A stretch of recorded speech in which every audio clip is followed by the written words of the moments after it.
Yeah, man. We're The back. the pussy was in there, I saw. Yeah, man. I don't know if y'all can see.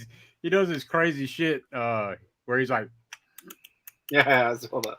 crazy ass shit. But I told my wife, I said, y'all can keep calling him Remy, but for now on, his fucking name is Fulci. When I call him, because he's a motherfucker. I'm gonna put it that way.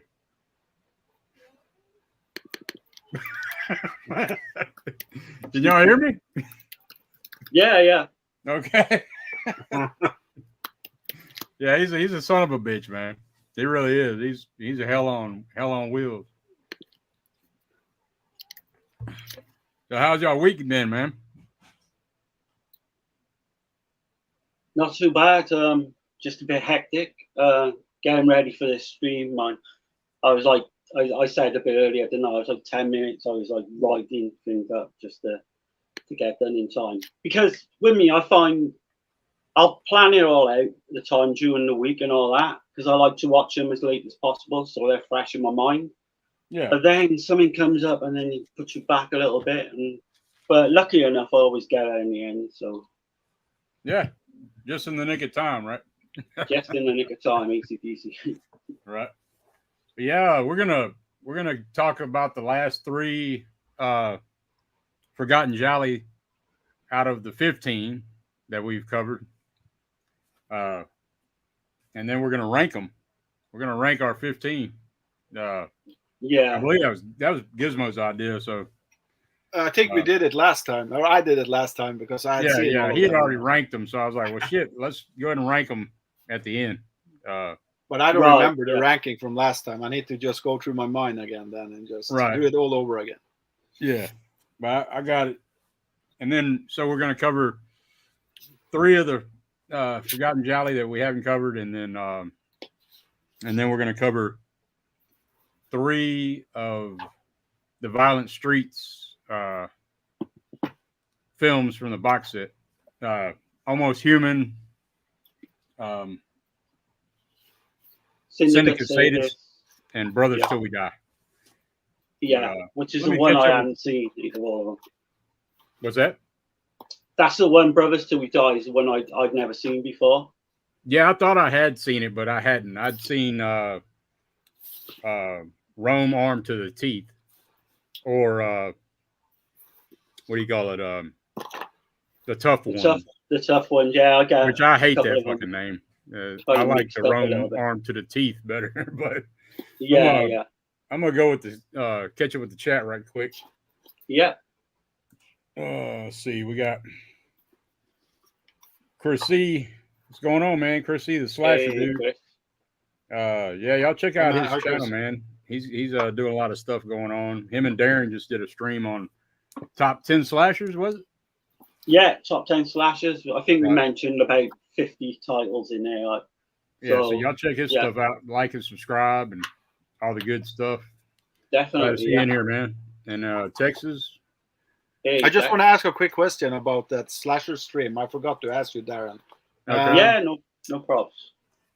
I think I heard right that you talked about Brightburn as a slasher. Is that a slasher? I was just like, it wasn't you. I think it was Chris actually. I've actually bought the film. I've never seen it, but I have heard that it's kind of like a slasher. So Brightburn? Obviously Chris feels it was. Yeah. But I need to check it out too. I don't know.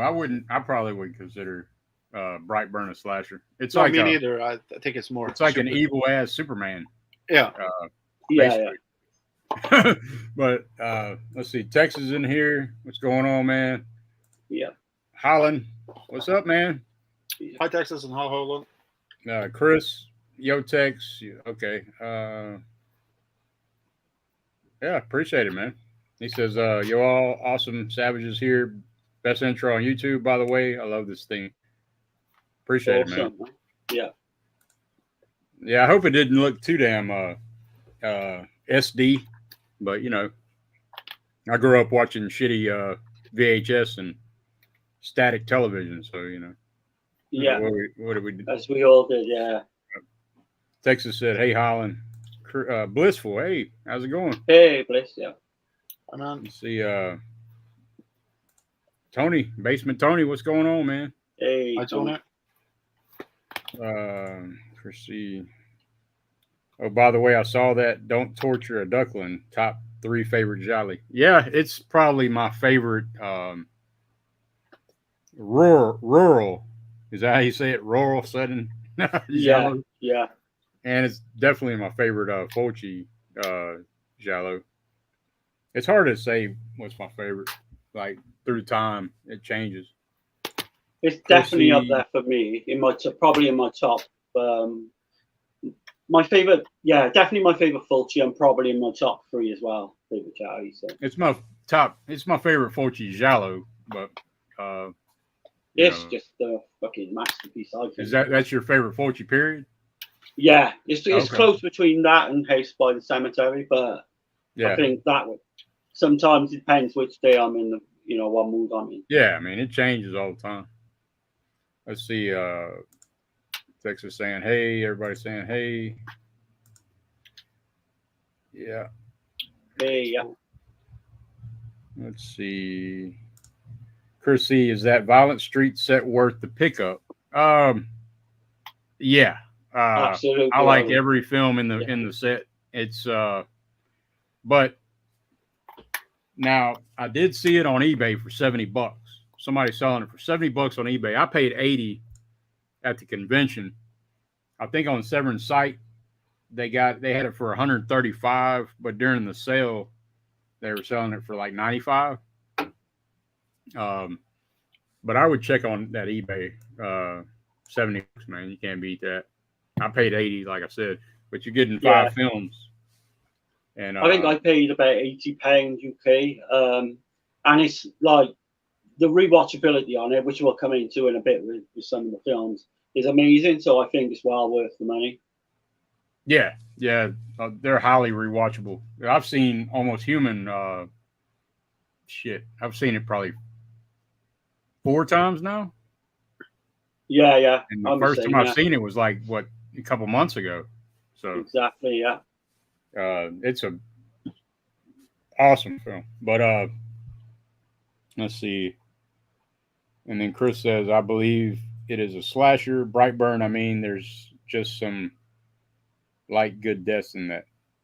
Yeah, I mean, it definitely is. I don't know though. Like, I mean, it's all objective, I guess, though, right?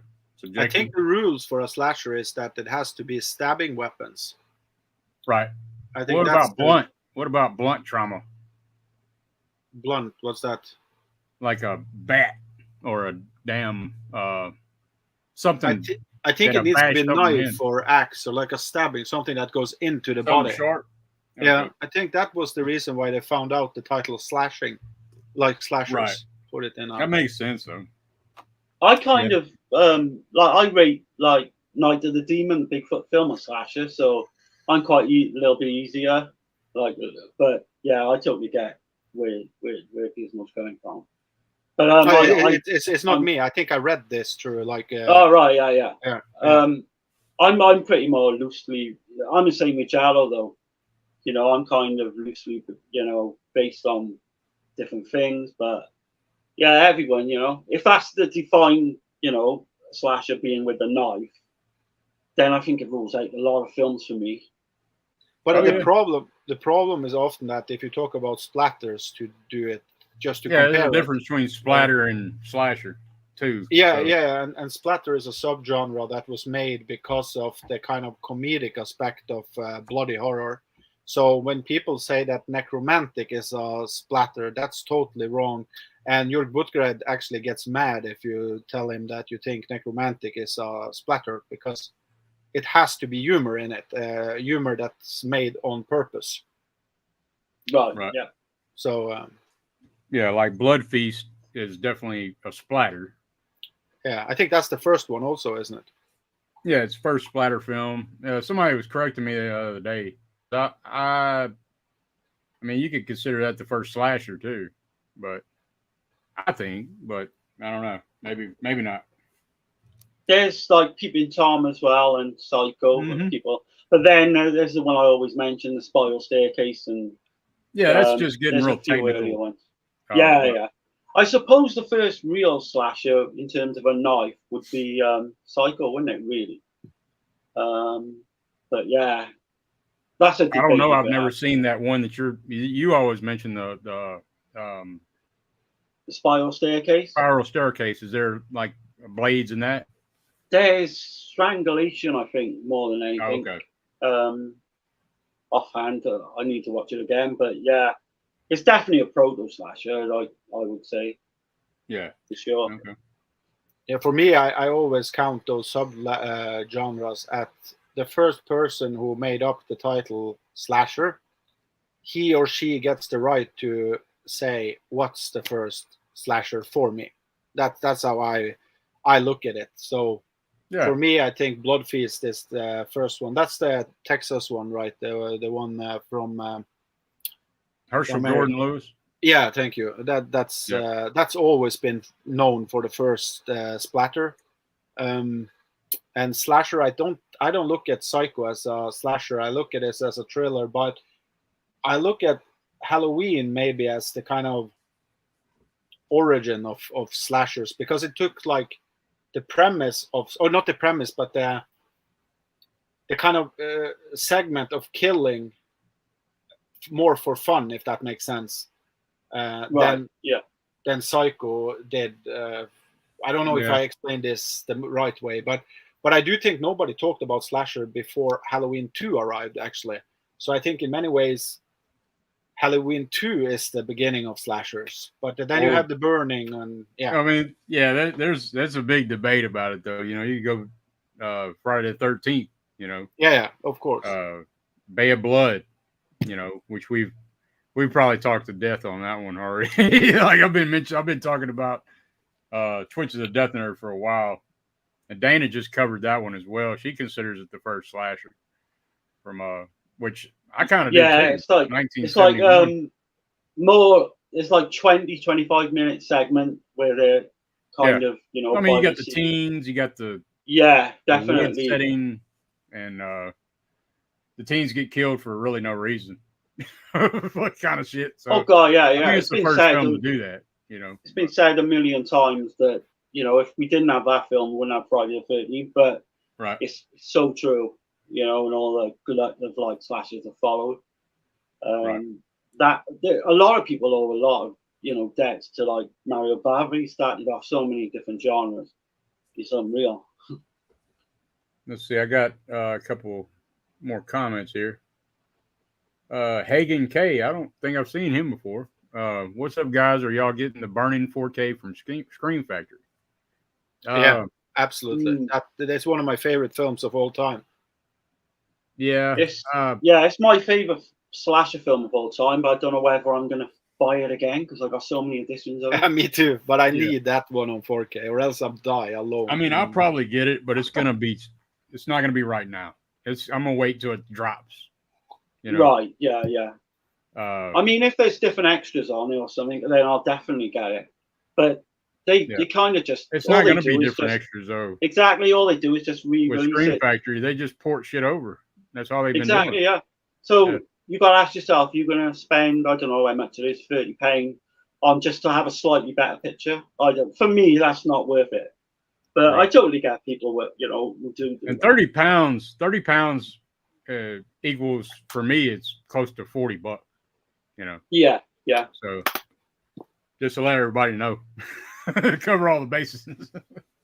I only buy 3 Scream Factories every year, and that's one of the 3 I will buy this year. And the reason why I upgrade films normally, I don't think I ever told you this, but we used to rent, or we normally rent the cinema 4 times a year, where we watch all from 3 to 5 films all the night, and we are together last time we were 19 people. And they pay me like 20 kronas. It's like $2 each of them. So I get the money back for the titles, and it's I arrange everything around the cinema. So that's awesome, man. That's killer that you get to rent out a cinema. Yeah. He gets to rent out a cinema and watch all these films. Right. That's awesome. Yeah. I was going to say, is that in 35mm prints or is it just? No, like that's Blu-ray? just 4Ks and Blu-rays. We Oh, only okay. have 2 cinemas in the south of Norway that still runs 35mm prints for rental cinemas. Most of them are gone, you know. Right, yeah, they're difficult to get over. So that's like a 4K projector then, right? Yeah, it was really fun. We screened Thriller on DVD, the Synapse DVD, and then we screened it on 4K afterwards and watched the entire film just to check it. And it's the best fucking upgrade I ever experienced in my life. You have to test it. It's so insane, the upgrade from the DVD to 4K. And the DVD is good. What? You said Black Christmas, right? No, Thriller. Okay. Yeah. It's I thought the Synapse looked really good, though. It does, but the 4K of Winger Syndrome looks like insane. It's so damn good. Right.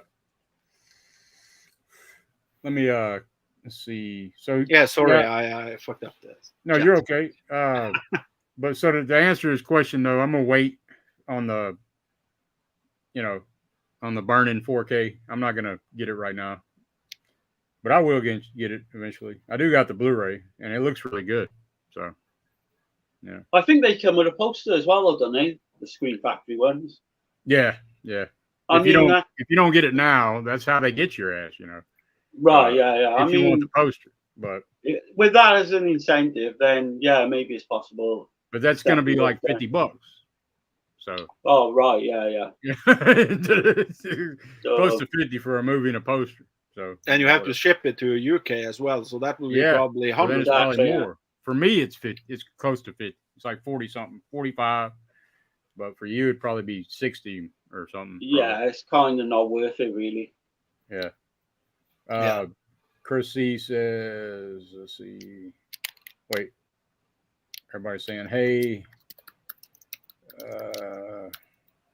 Chris says, I have Blood Feast. Still need to watch it. Yeah.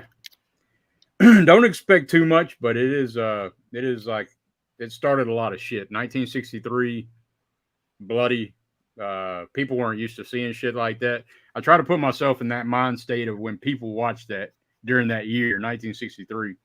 When I'm watching these old ass movies, I'm like, I wonder what I'd love to have been like to see people's reaction, seeing some shit like that, But they never. Yeah, I mean, people would probably laugh at it today, but back then they were probably throwing up. There ain't no telling what they were. Exactly. Yeah.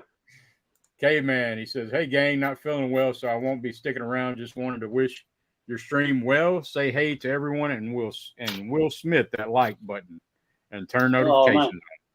Yeah, man. I appreciate that too, man. Yeah. Hope you feel better soon. Chris C says, he's saying, hey, yeah, man, get better, dude. Get out that sun.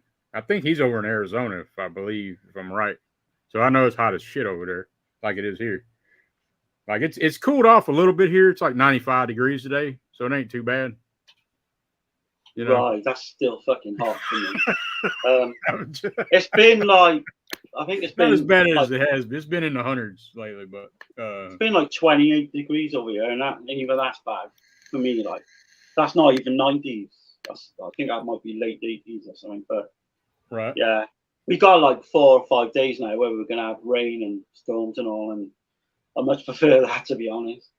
Yeah, me too. And Chris says, only thing I would be interested in that burning 4K would be for the transfer, but not paying full price. Yeah. Yeah, you got to weigh up whether you want just a slightly better transfer, or you could offsell your other editions and maybe do it that way. Right. Texas says, Chris, I bought that huge H.G. Lewis box off of eBay, and it's so heavy you could kill someone with it. Yeah, it's packed full of shit. Oh, that's like a massive cereal box type thing. Yeah, you get the same box set now without the book and everything for probably $50, and you get all of his films. Oh yeah, nice, yeah. And Johnny's here, man. Johnny's Boutique. Hi, Johnny. Hey, man. Hey, what's up, fellas? Didn't even get the notification of you guys going live. Damn that janky ass bell. Yeah, man. I get that shit too sometimes. It's crazy. Good to see you in here, brother. And see. Holland says, I watched the Sims slasher Gizmo got just before dawn. I really dug it. Yeah, that's a great film. Yeah, man. Just before dawn. Yeah. That's so atmospheric and yeah. And then Johnny says, the one, the only, Holland Oates is in the house. Yeah, man. Johnny, I mean, Holland is every damn where. All the time. All at once. Kind of like that shitty Jamie Lee Curtis movie. You know? But anytime I get the bag on JLC, I'm going to try to do it, you know. Especially lately. Not 1978 and I'll say 1978 to maybe 99. JLC is cool. But after that, she turns into a stupid bitch. So, you know, I know a lot of people love her and will kiss her feet and lick the crust out of her, you know, ass crack. But I'm just not going to do it. She can suck a duck. Yeah.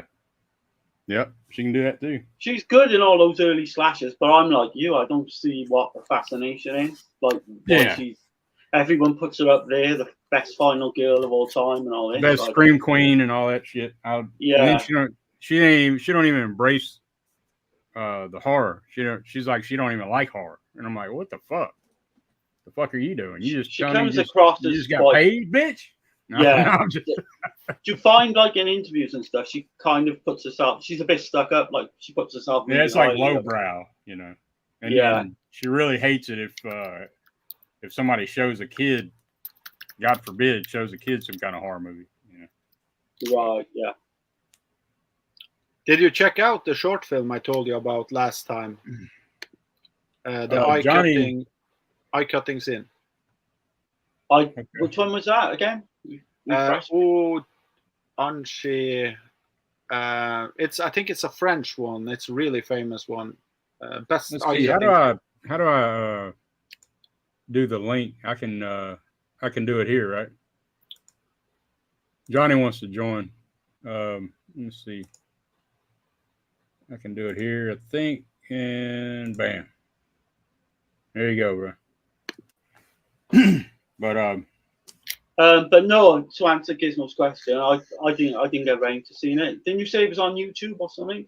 Yeah, it's everywhere. It's not on copyright anymore, or how you say it's not. It's all. Did that work? Okay, I think I got it. But yeah, we're fixing to get off into the midst of these damn. But we can wait. We can hold up a minute. Get Johnny in here. Yeah, no problem. Yeah. Or I can send him if he can't get in through that link. Then let me know, Johnny. Oh, there he is. Okay. Hey, man. What's up, fella? What's happening? Hey. Hey, that went actually pretty simple, man. I figured I was like, I'll probably click on this shit and it'll probably shut down or something. Yeah. How's it going, man? Yeah, man. Like I said, I didn't even get the notifications you guys went live, man. And I have that bell on and everything, man. So can't depend on the YouTube shit, man. Yeah. How's everything going?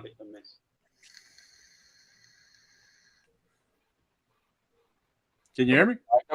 Yeah, I got you. Okay. Shit might be messing up. How's everything been going, man? It's going, man. Just keeping my damn head afloat, man. Just staying busy with work and right. You know, got to pay the bills, man. Right.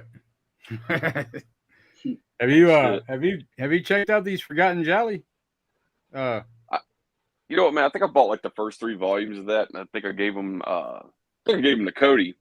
Oh shit! And yeah, I never really got around to checking them out. I think in that first volume 1, I might have watched 1 or 2 of the 3. It's been that long ago. That's when they first rolled out, like volume 1. So that's been a while back. Right. But no, man, I always hear great things. I know, what was it, volume 2 or 3, Dirk, that you pretty much kind of solidified? You was like, that's probably about the best one out of the bunch. Well, I have them all ranked because like this is like what we're doing today. We're going to cover the last 3 out of the 15. So what is it? The French sex murders, police are blundering in the dark, and the killer is 1 of 13. And the killer is 1 of 13. Yeah. So I think they got 5 volumes of those now. There's 5 volumes. It's hard to say because the way I got everything ranked, 1 to 15, or 15 to 1, or however you want to do it, it varies big time. So the best movie out of the bunch is I'll wait. But I'm telling you, man, you guys watch some of the most obscure shit ever, man. yeah, But I love it, man. I love it. Get a full on education. Well, I mean, it's nice that these companies let us do that, you know. And well, not just the companies. I mean, we got other ways to do shit too. But, There you go. especially Darren, he sent me a package with a bunch of shit that's hard to find, you know. So Yeah. I'm excited to dig into those. Yeah, I don't condone bootlegging, obviously, but I think if that's your only route to get in a film, Yeah, you can't. Yeah, then you know, if you want to see that film, then that's the only way. right. And I mean, you buy this shit. I mean, if you like it, you buy it. You know, so Who doesn't always recommend somebody streaming shit first before you take that plunge to spend a bunch of money on something anyway? Especially with those sets, those like each one of those, there's 3 films in each set. What is those like? Usually $50-$60 when they're not on sale. yeah, man. And It's if a you little want bit of money those for somebody. boxes, if you want those boxes and shit for the first 2 volumes, I mean, they're selling them for like $350 on eBay. Yeah, the That's OOP fucking shit. insane. Yeah, we know how that I market missed goes, out on man. that. I think I got the 3, 4, and 5 in the special limited edition one, but I missed out on the first 2. I just got the regular edition. I'm not paying 350 quid. Yeah, Yeah, I mean, you're getting a box basically, and Yeah, I mean, the box is nice, and I lucked up because Alan hooked me up. You know, he didn't want them, so I was like, "Well, shit, I'll get them," and he let me get them for what he paid for them. So that was awesome. Oh yeah. But yeah, man. Hold on a second. I'll be right back, y'all. Cool deal. Gizmo, how's life treating you, man? It's warm. Yeah. Yeah. It's killing me, the heat. Yeah. Shit, I was trying to think of exactly where you said you were from, man. Fuck, was it? You're not in New Zealand, right? No, Norway. Norway. Well, fuck, man, I was far off, man. So what's the weather like there? Is it like just basically just everything just trying to kill you, or what? Yeah, where I'm from originally, there is storm and pretty bad weather all year almost. But I'm in the south of Norway, so down here it's pretty hot in the summer, but it gets pretty cold also in the wintertime. Yeah, man. You ever get back to work and shit after your whole surgery and all that shit? Everything go pretty smooth? I haven't had a surgery yet. I'm still waiting for. I have had like small surgeries, but not the big one. Not the big one. I'm thinking I'm going to have it in September. If the doctors are free. Gotcha. So you're looking forward to sitting home rehabilitating with a big bottle of fucking pain meds, then, huh? And movies. That's a perfect blend. Especially with your fucking taste in movies, man. Like, there's nothing can really be a surprise for you at this point. There are still some. If I found a movie, actually I saw for the first time last year. You have probably seen it before, but it's called The Beast. Beast and Heat. No. Beast. It's Beast. Umbrella released it, but they also have released it through Arrow, I believe. It's a Poland film from Poland, and it's shocked the hell out of me because it's about this kind of monkey look-alike shape that rapes girls, and he has like the dick is bigger than him, and it's so weird because the whole movie is made by an artist, so it's like it was part of Cannes, I believe, and like it was an important film when it was released. But when you watch it today, you don't fucking understand what did they think. So it's a fun watch. Son of a bitch. And look, this narrative is coming from a person who owns a copy of Bat Pussy over there. Yeah. But I don't think Bat Pussy was part of Cannes or the Oscars. I'm gonna catch this chat right quick, y'all. Let's see. Chrissy says, "Oh hell yes, get Johnny in this shit." Yeah, man. So Chris, Oh shit, here we go. Anthony, what's up, man? What's going on? Man. Yeah, man. There's my beautiful wife. Hey guys, glad you all Hi, joined the Tasha. live. Y'all keep it interesting. Mrs. Yeah. Hall. For sure. You got Steve Mayers in here. Greetings, gentlemen and flick friends. Yeah, man. Yep. Appreciate you showing up. Anthony's here. I mean, Texas. Everybody's saying, hey. All right, man. I guess we're gonna dig into this dang. Have you seen any of the? Have you seen the French sex murders? Did y'all want to start with that one? Yeah, that sounds fine. What a Okay. title. Go Yeah. find it. Yeah. And let's see. You seen that one, Johnny? That's out of. That's out of. I haven't. volume. That's out of. That volume. The Two. title alone, though, has my imagination going though.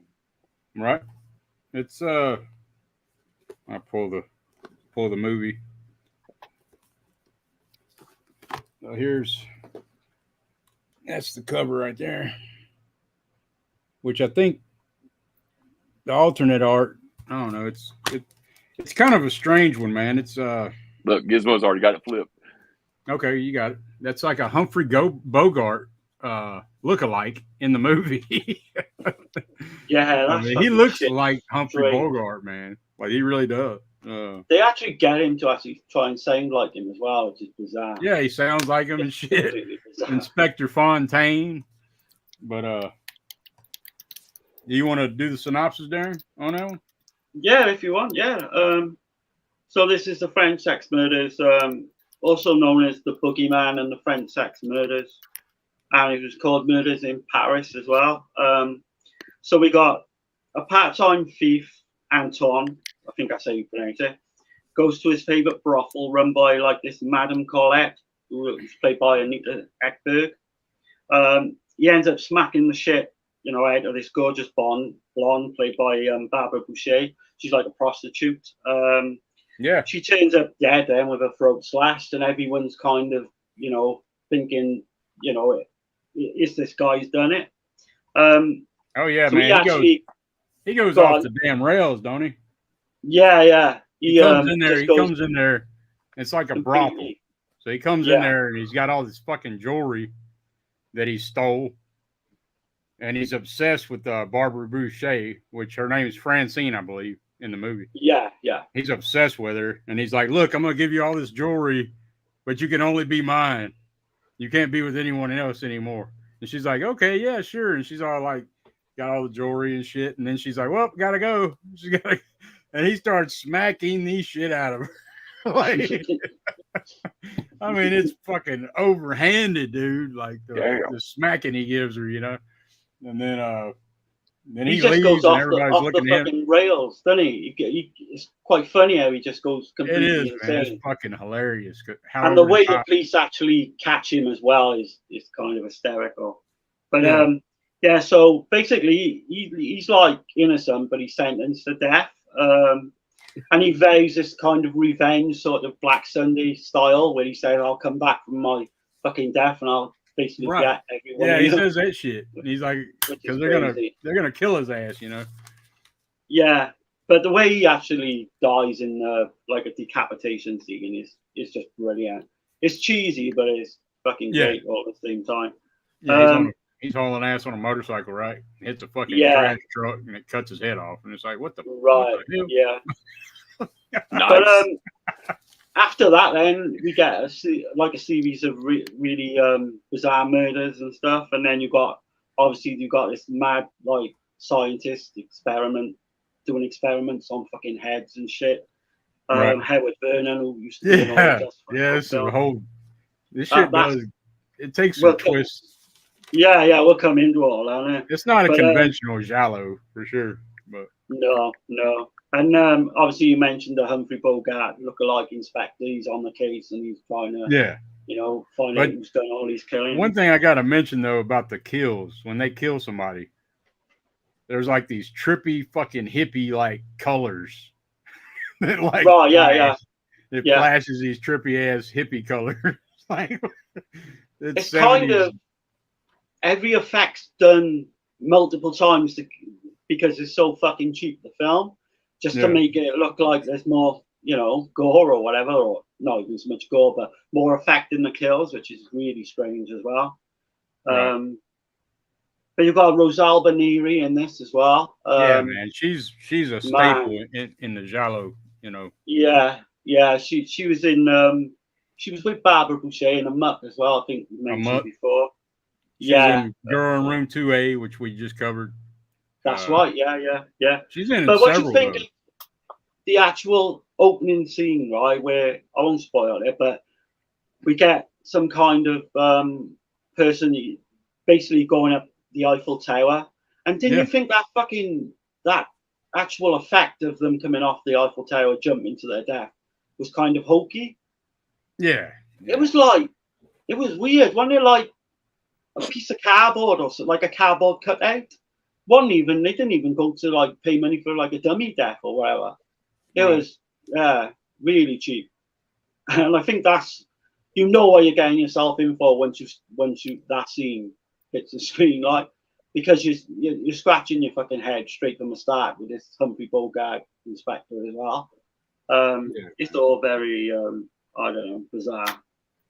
For a person that's never seen this film, I just pulled it up on IMDb just to see what they gave it. They gave it 5.2 out of 10, but under the violence and sexual category, it has a description here that says 2 women are beaten to death with lamps in separate attacks. And I'm like, wow. Yeah, man. Yeah. That's gonna and it's like got those colors, man. Like when they get hit, like each hit, it's showing like these color filters on the screen. It's like fucking man. Makes me wish I was tripping or some shit. But you've got most men in this, as you said, in a lot of these Giallos, are just portrayed as like sex maniacs as well. And there's just there's no subtlety about that at all. Everyone's either a fucking sex maniac or a killer if you're a male in these films. Like, it's crazy. But that brothel as well is, man, early on in the film, we got like a brothel scene and run by the actress Anita Ekberg, who plays she's reading the tarot cards too. Yeah. The madam is reading tarot cards, and Barbara Boucher. That's a pretty young Barbara Boucher. Oh man, that was in the peak, I think. Yeah. Yeah, she's very young in that one because her part's not very long at all. But no, it's basically a cameo in it. But she does come back. No, she doesn't even come back, does she? After that, I was going to say, does she come back? This movie makes me want to dig into more of Dick Randall's shit because he's the producer on this. Yeah. And I've seen quite a lot of his horror films, but you can tell they're his films, if that makes sense, because a lot of them are really sleazy and they're real fun though. Like cheaply done, but fun, definitely. But there's no budget in any of these really. No, hell no.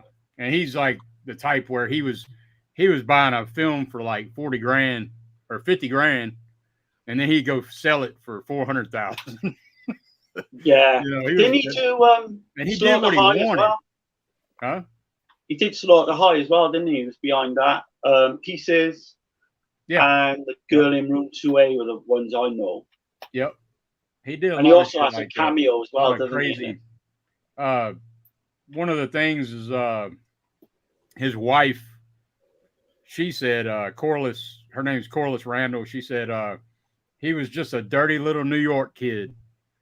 And he was always a kid until he died. Like he did whatever the fuck he wanted to do. Like it didn't matter. He's a sleaze bag too. Like, oh god, yeah, I would imagine some of the behind the scenes stuff. Looks like the breakdown right here. Like it looks like the movie's like chock full of sleaze. I'm looking at just the sex and nudity category, and it's full of titties. And I'm like, why haven't I seen this?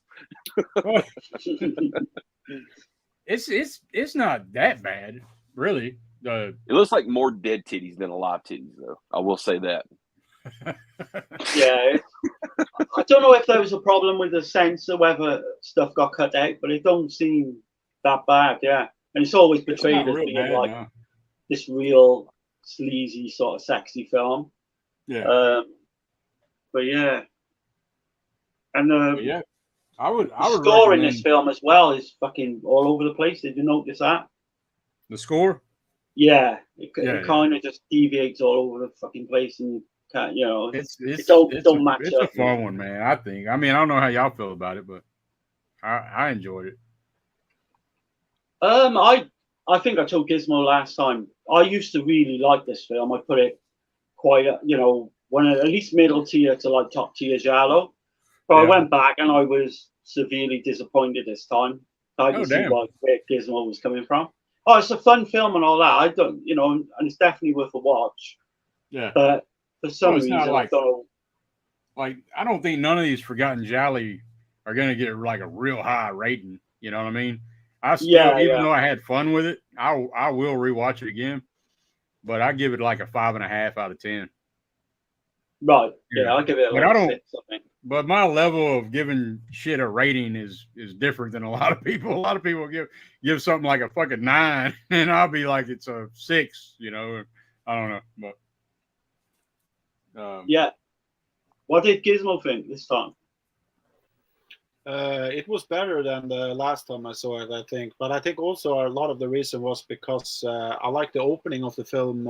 Or the thing is that the story is really interesting in this film, but I don't think they capitalize on the story that well, because about the person sentenced to death and all of that, I think it's just creamed in there in a way. So I don't even know if I actually got that, all of the information in the beginning of the film with me the first time I saw the film, if that makes sense. And Right. but I actually like the ending a lot more this time around. And I don't know if you should spoil it but No. I'm not planning on spoiling it. I just no, but yeah. Holy Sorry shit. about that. That's an old school ring there. It is. Be right back, fella. All right, man. Yeah, so I think it was better, but I still think it's a lower kind of the Gialli. Yeah, I it would is. give it a weak 5 out of 10. I think it's but I will say this, that Anita Ekberg, Swedish girl. What I think is interesting is that a lot of these Gialli actresses has come from Fellini. We talked about it last time as well. And if you know about the Italian cinema, you had like the serious cinema from Italy, like Fellini and those kind of directors. And then you had the side track of Italy, the cinema, that was more of the underground and stuff like that, where it was mafia driven, most of it. But many people think that Fellini was also kind of mafia, because That's what they were saying about Dick Randall too, that he got into it with some mob guys, and they said that the way he lived, that he would travel with a fucking suitcase full of money. Like, he was that type of guy. Dick Randall was. Right, yeah. He's just, you know, but I want to definitely check out more of his shit. I'm sure I've seen some of his films that I didn't realize, but I know I've seen him in several films, you know, because he likes to be in his films too. He's actually in this one, ain't he? He's in this at one part. Yeah, he plays one of the guys in the goes He's to one of see the the Johns prostitute. or whatever at the brothel. Yeah. But what made me laugh in this film was like the whole motivation of the killer as well. I know we're not going to spoil too much, but I don't think it's spoiling much when you say like the scientist has basically gained control of this guy, the dead guy's head, and he's doing experiments and all that shit. I thought was bizarre.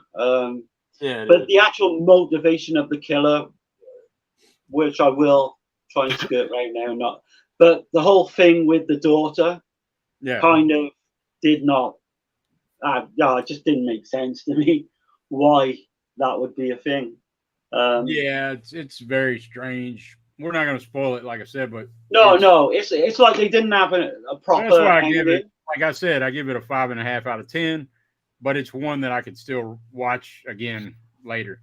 Now, there's some of these Forgotten Gialli that, I mean, I might watch them again, but there's some of them that's pretty rough, man. You know, not many though. I mean, but anyway. I think we'll come on to one in a bit, which I I don't know. with subtitles and all that, I just couldn't get into it, and it just flew Oh by. yeah, man. And I watched it again. You want to jump into that one?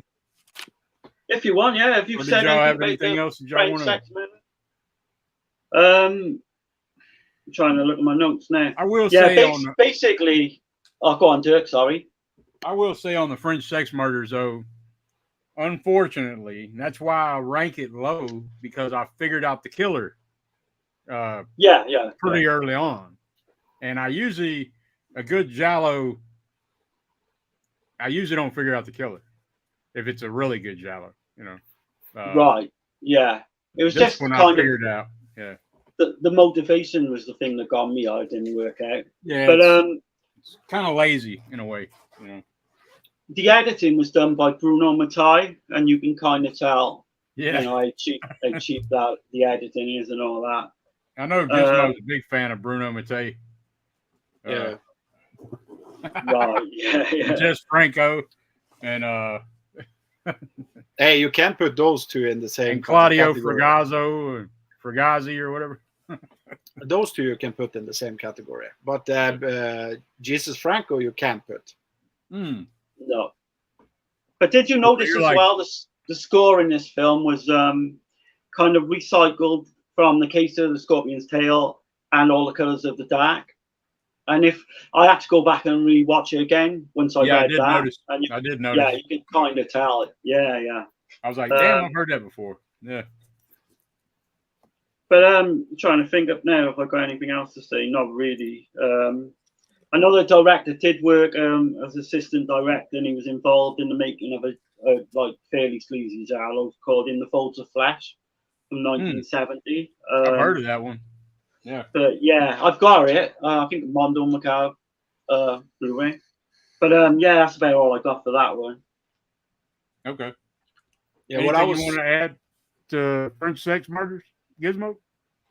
Yeah. What I was trying to say with Anita Ekberg was that she was like a A-class actress back in the day, and I tried to find information why she said yes to do this film.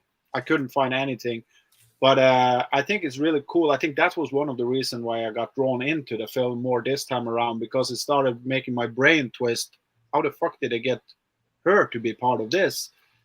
Because this wasn't many years after she was like doing the biggest films. Oh yeah, Anita Ekberg. Yeah. She was playing the Madam. Yeah. Yeah. And she's like one of the. She's a really good actress. Yeah. Really good, and she's one of the few Swedish actresses that didn't go into soft porn or sexploitation, really hardcore sexploitation stuff, and that. So she's like, I think it's Ann Margaret and her and Britt Ekland also. She stayed away from all of that shit, but yeah, she's one of the top actresses from Sweden back in the days. I don't know whether she was maybe living in Italy or something, because I know she went on and done the film Killer Nun, which was 1978. So whether she had just contacts in Italy or what, I don't know, but that's another strange one as well. Yeah, she traveled to America, I believe, back in the maybe 50s, 60s, something like that. Mm-hmm. And she played in some films there, and then she moved to Italy.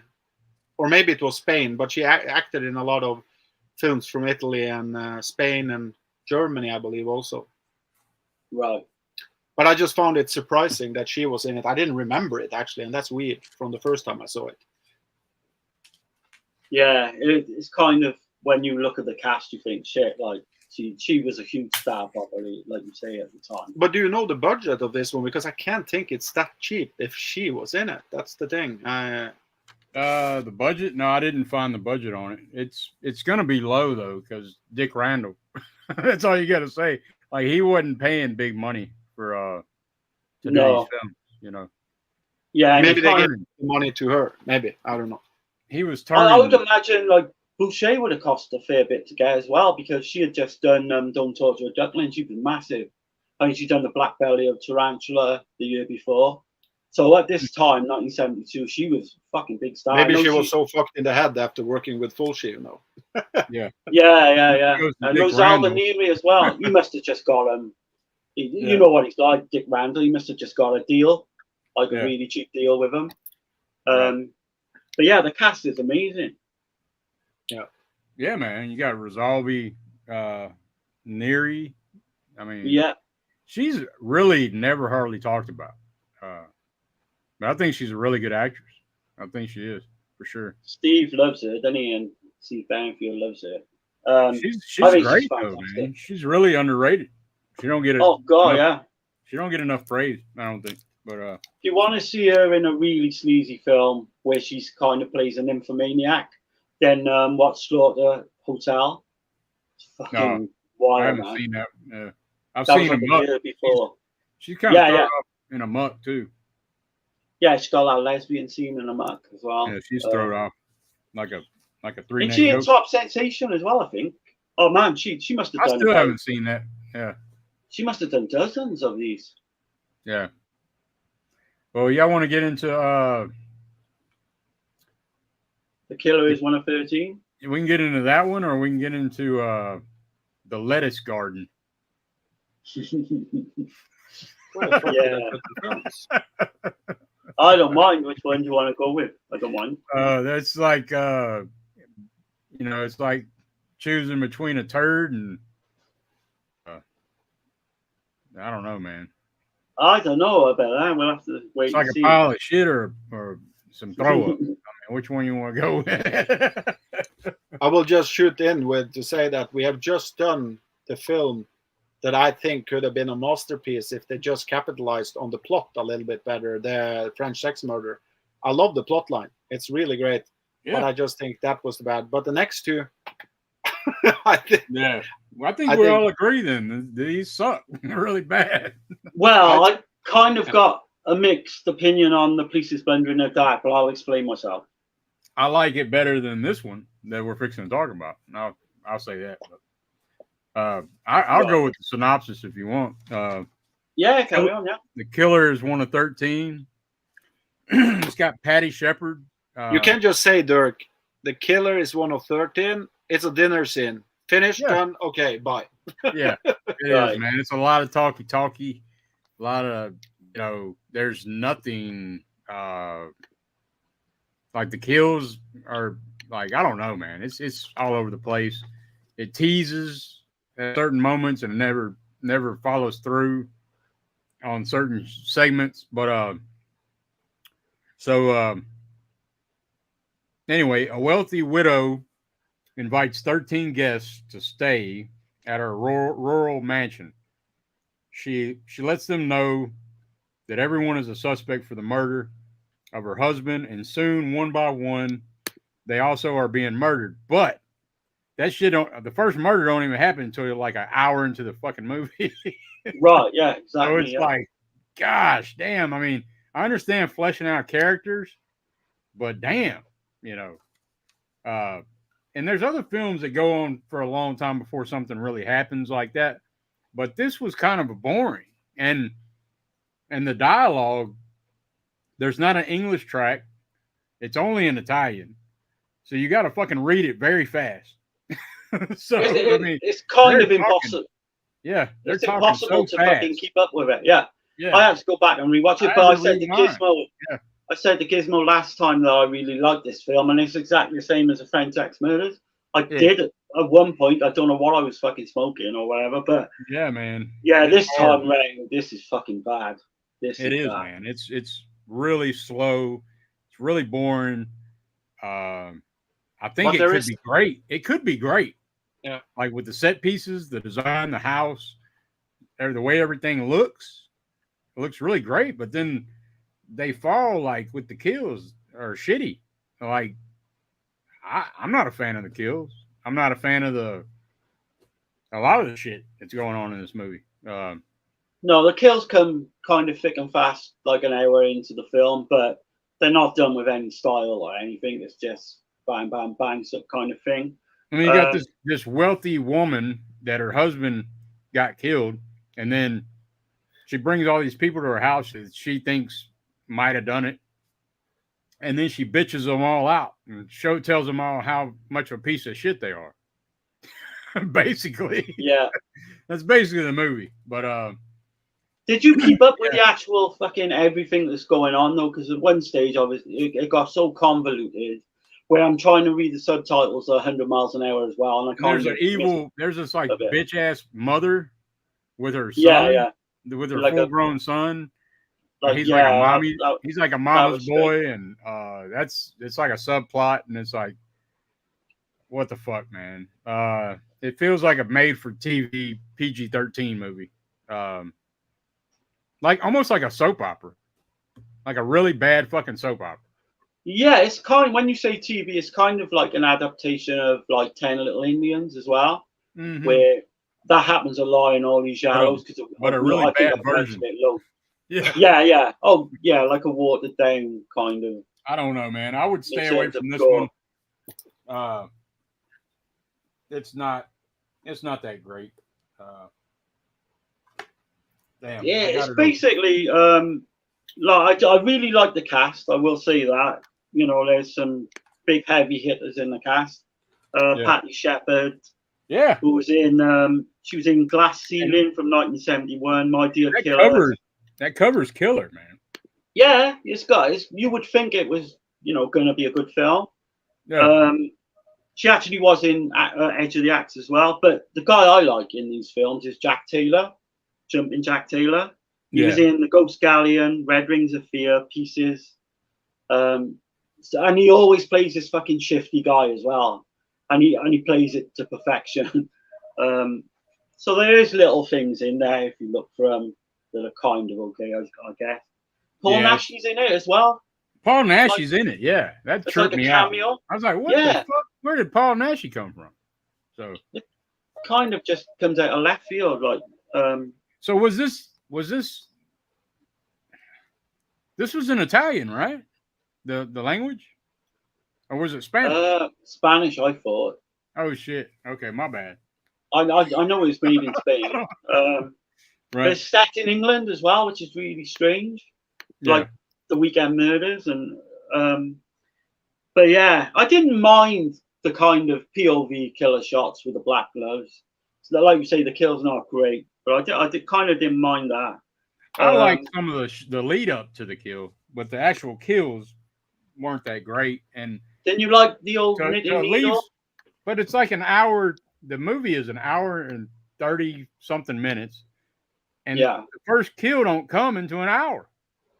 So it's kind of like, what the hell, man? Yeah, the movie opens with a kill. Yeah. Well, yeah, kind of. And then it's 30 minutes till the next one, and then it's an hour.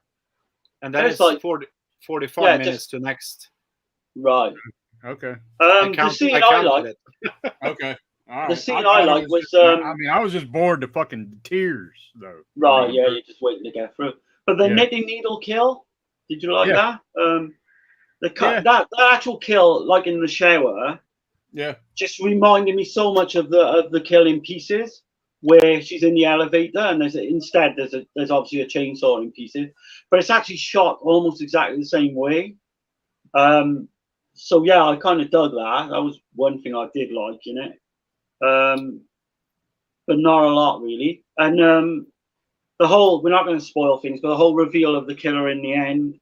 I don't know what your take is on it, but we won't give away who the killer is, obviously. But was it done for money, or was it done for love, or was it done for both? It was obsession. Obsession, okay. Obsession. Okay. So I was kind of confused with that. Yeah, it was obsession. I'll just leave it at that. Yeah, exactly. Yeah. But do you know who the killer is? Yeah. Well, they kind of. Because I heard a commentary for this film. Oh, you did? Yeah. And the killer is actually not revealed in the film.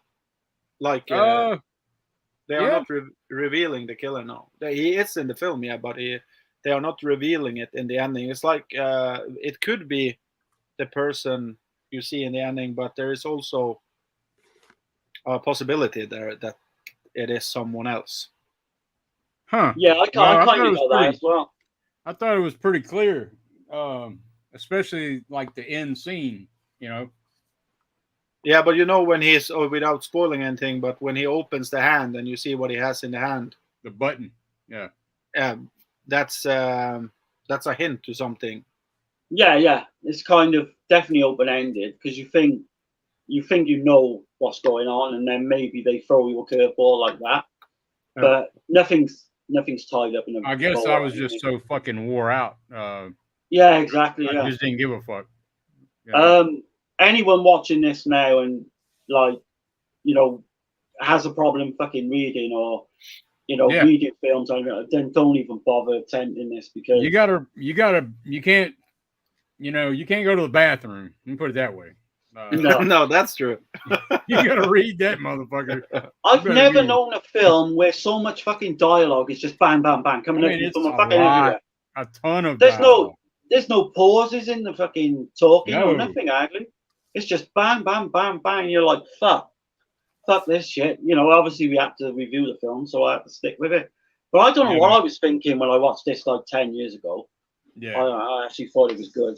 But yeah, You probably was thinking like every Giallo was a fucking masterpiece or something. probably. I do like the kind of Agatha Christie type Giallo, so maybe there was that. But right. It does no, have that. Yeah. I don't change my opinion much, but I definitely did with these first two tonight. Yeah, man. I give this one a The Killer's 1 of 13. I rank I give it a 2.5 out of 10. So ooh, I didn't hate it that much. yeah. I give it a 5, but like Oh shit.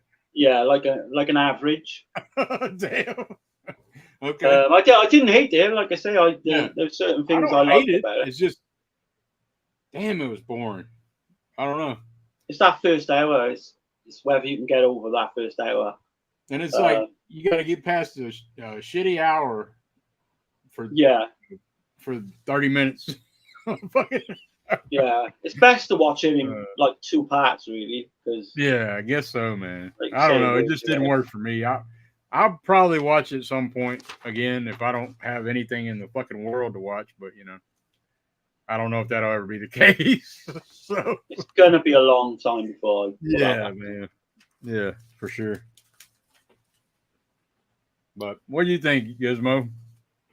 I just want to read quick the stuff I wrote about it after I watched it, so I didn't forget it. Yeah.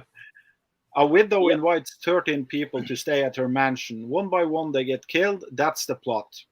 There is not one fucking. There is 2 kills within the first 75 minutes of the film. 2 kills, and I didn't. It's like I don't care if a movie is drawn out, if it's slow or anything like that. But this was just torture to get through. And there is one scene in the film with nudity in it, but that scene lasts for 10 seconds, at least 10, or like not more than 10 seconds. And I was just like, this felt.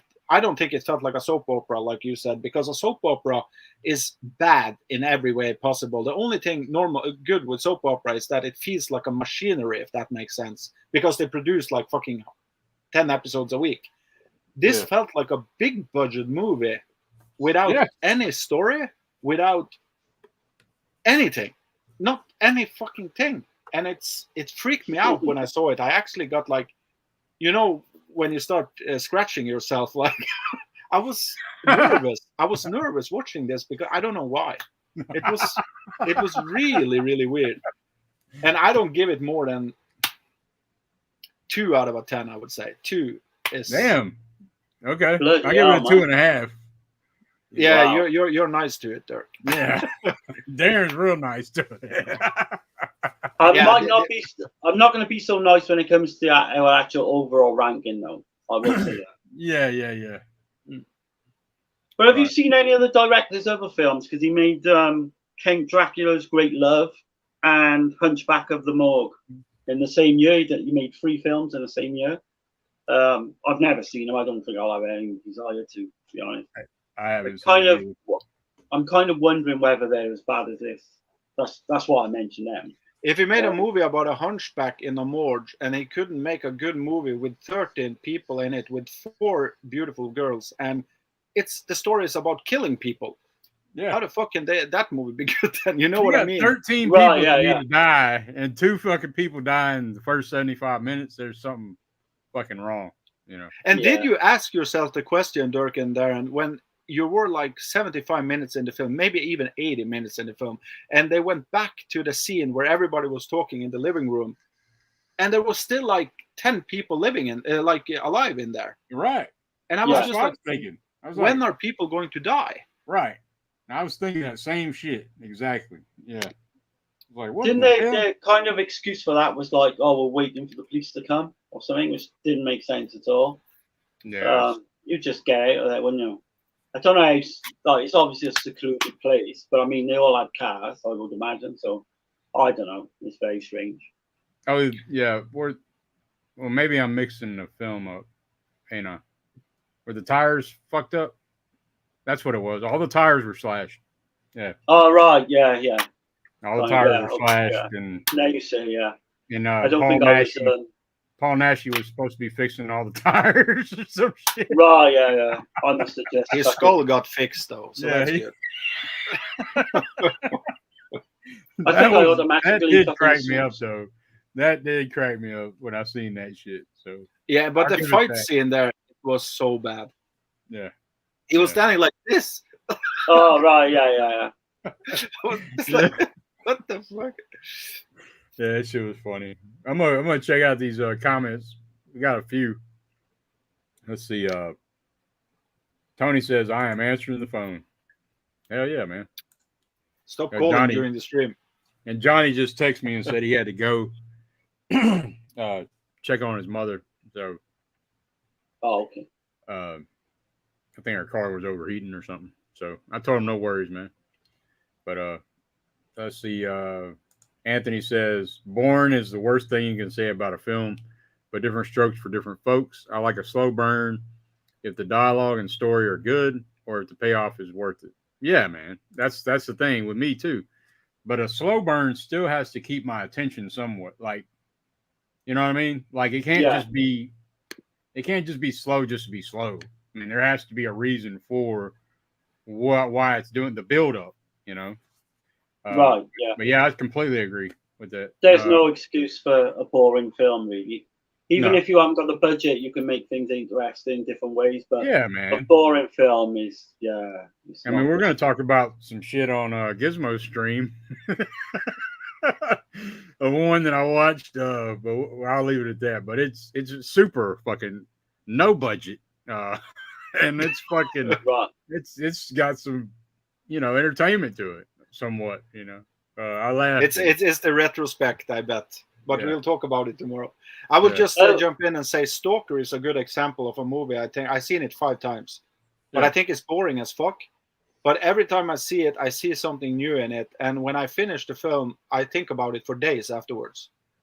So that's the reason why I go back to it. I know I'm going to be bored for 3 fucking hours, but I'm going to be happy like 3, 4, 5 days afterwards because I'm going to think about it. And it really changed a lot of stuff in my life after I watched it the second time, not the first time because I didn't understand much, but the second time it really like switched a lot of stuff in my life. And it's a good example of a movie that's I think is boring, but really, really fuck with your head. Oh, yeah. I don't think I've ever seen that one. Have you heard of it? It's called Stalker. Yeah. Stop. Okay. Let's see. I got Anthony says. Wait, no. Holland says none of you gave It's it. this one. Okay. Is it the Russian one? Yeah. Oh yeah, I Tarkovsky. did it. Definitely. Same Yeah. with Solaris. Is this the dude? Holland says none of you gave it a 1 out of 13. No. Right. Anthony would probably do that. Anthony says, what about a D- out of 10? I'd say, Yeah, I would definitely say yeah. yeah, for sure. At least I would. I don't know. I'm a little bit more generous. What's going on, Chubbs? I mean, Let's see. Everybody saying, hey. Okay. All right, man. So now we're going to the Gizmo's pick out of this. And this is the lettuce garden. you got to give me props for actually rewatching this because I promised myself I will never watch these films again in my entire life, and now I watched all of these 3 films. So I've definitely got a different take on some of it. This is called the lettuce garden. Well, that was what it's gonna be called, but the police are blundering in the dark. The police are And pooping in the dark. And the That's what I cover call looks it. killer on it. I mean, that's just a great cover, I think. I think it's awesome, but Put down the cover, Dirk. but I mean, you know, y'all can kind of, I don't know.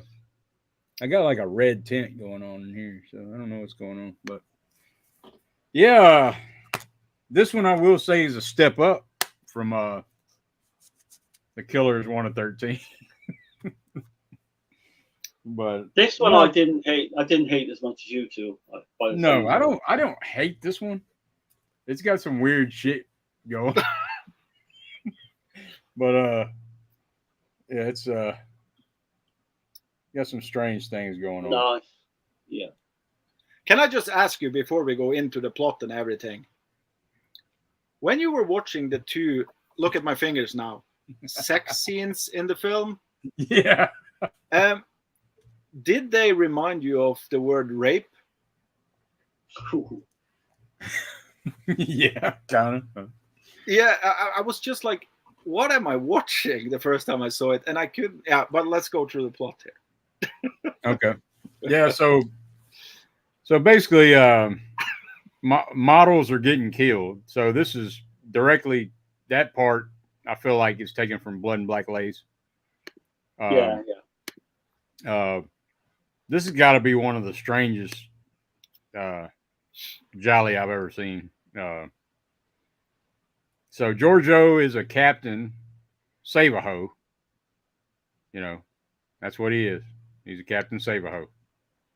He's a journalist. I think Darren's probably got a better synopsis. I don't have an actual synopsis written out. I just got talking points. Right. Do you want me to? Yeah. Okay. Yeah. So we got a model out for an afternoon drive. She stops in the middle of the countryside and ends up meeting her fate after being stalked and slashed by an unknown killer. She's the fourth victim in the past year, you know, to be killed in the past year. So we got some kind of serial killer on the loose. Yeah. Then we kind of see blonde model like Erica, her name is, a car breaks down. Not far from the same spot where all these girls are getting murdered, going missing and what have you. Just outside Rome. She tries to get her boyfriend to come up and help, but he's in bed with another woman, as you do. She's kind of forced to stay in this creepy room, like this creepy little tavern type place.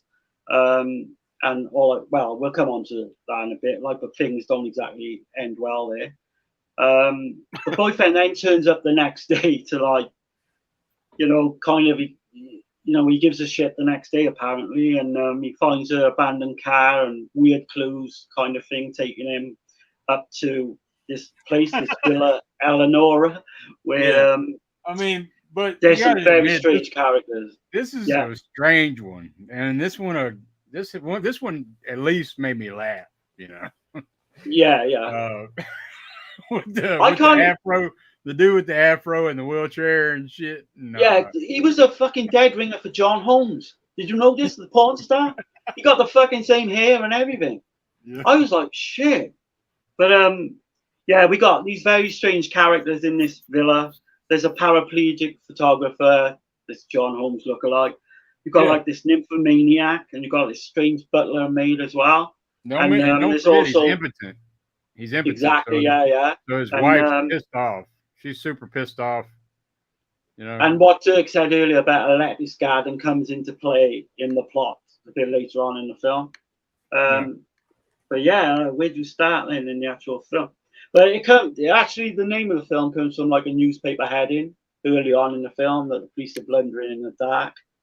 And do you think with the whole storyline, and I don't think we're not going to give away the killer or anything, but do you think it was kind of a riff on maybe Argento's Four Flies on Great Velvet or Captain Nine-Tails, where it's a science, sci-fi aspect to it? Yeah, he takes a picture. He's got this machine where he can take a picture of someone and read their thoughts. Like he can see what they're thinking. Yeah. After he takes the picture, he runs it through his little machine, and you got some strange sounds going with the machine and everything. Right. Yeah. It's like almost like Lost in Space there for a second. I was getting some of those vibes. Like the sci-fi sounds from the 70s. Yeah, I will actually like stick up for the first half hour of this film. I actually believe it or not, I like the first half hour, and I will explain myself. I did too, man. I actually liked the first half hour, and then now I know what now I realize what Gizmo's talking about, that the one scene, because there's a mentally handicapped dude. Yeah. That basically gets raped from a woman. Exactly. Yeah. And that scene is man, that was like that was just out of nowhere too, like. But what I love about it, like the opening scene, is almost kind of like a parody of a fucking Giallo film. We get this killer, and he's obviously chasing this girl through the woods when a car breaks down, and her top comes open, and you see her tits bouncing. I think to myself, shit, this is going to be great, and then it kind of fucking doesn't really get there once we hit that half hour mark. But I loved all the part as well with like everyone knows I love the old rainstorm in a film, and they're all secluded in this kind of villa. You've got, like I say, these really weird characters. I love the part with the blonde as well, where she has to stay overnight in this creepy tavern. Yeah. I thought that was actually done really well in terms of Giallo-esque with the killer point of views and stuff like that. I thought this is going to be. I was watching it thinking, shit, am I seeing something different here to what everyone is saying? And then I realized once it hits that 30-minute mark, it just becomes fucking boring and tedious there. Where we got the guy, her boyfriend comes in and tries to work out what's going on. It just falls flat, completely flat. And the doctor keeps telling the impotent dude in the wheelchair how sick he is and shit. And he keeps pissing him off. And the doctor's like this kind of fucking sleazy fucking guy. He's always making passes at the niece, and it's just. And then there's some sleaze shit with the niece and the woman that's sexually frustrated that you find out. Right, and she sexually abusing her, I think. Yeah, she goes and tells what the hell the boyfriend. Which she's a full-grown woman, but still. She's kind of being imprisoned. Meg says she's being imprisoned there, and but her uncle as well is really weird towards her, in a sexual way, kind of. But you kind of get that feeling. I thought maybe she says that he's not like that toward her, but her aunt is. Her aunt is, but I don't know whether maybe she was misreading it, because to me he was kind of creepy towards her, I thought. But man. But it's I give this one this came out in 1975. I think this is the only one that this director did. Helia Colombo. It come out on the coattails of Deep Red. So his name is Helia Colombo, but his real name is Elio Palumbo. Right, well, he was I think he was a fucking composer as well. He wasn't even a director. He's probably a retard, and he's acting as the retard in the film. He's like, they'll never figure out who did this one. Elio Palumbo. But this actually sat on the shelf. Another one of those films that sat on the shelf for a couple of years before they could do anything with it. Yeah, that's what I read. It was made in 73, 72. Yeah. 72, 73, come out in 75. Right. They kind of missed their mark. And and I know why. They missed their mark with this one. But think about it. Who are they selling this film for? The Gialli fans back in the days are want to go and watch rape films on cinema, and you have the sleaze slasher aspect of it. Before slasher was a thing with the opening with the titty woman that gets stabbed in the forest. I actually like the opening of the film before she started running, because the opening in the in the car and everything looks fucking cool. It reminds me a bit of New York Ripper, the car scene in that film. So I also was thinking, fuck, is this going to be a great watch? Did I forget anything? And it was like, no, for me at least. That's it unintentionally goes into like a parody, that scene. I think it does, man. Like the last half hour, kind of more funny, comedy. yeah. But there's another bizarre scene in the middle of this film with Morris dancing. And it's like 4 or 5 minutes of just these fucking strange people Morris dancing. Do you remember that? What's Morris dancing? Oh yeah. Just a strange fucking dance they do. I don't know. Oh They do dance fucking weird. Yeah. And it's like in there just to make up the fucking minutes of the film, the running time basically, because there's no context of that being anywhere in the film or meaning anything to do with the film at all. It's just plugged in there. Like, it's definitely filler. But it does have some bright colors. I will say that. Especially the dude. Yeah, I was actually writing that down. That's funny that you said that, Dirk, because that was something I liked with this film, was that the costumes and props, not the production design in total, but the costume and props, it was a lot of fucking different colors in every room, and it was a colorful Italian film, and that's not normal in Italy. They normally keep it low. So, yeah. Especially the dude in the wheelchair. He was very colorful.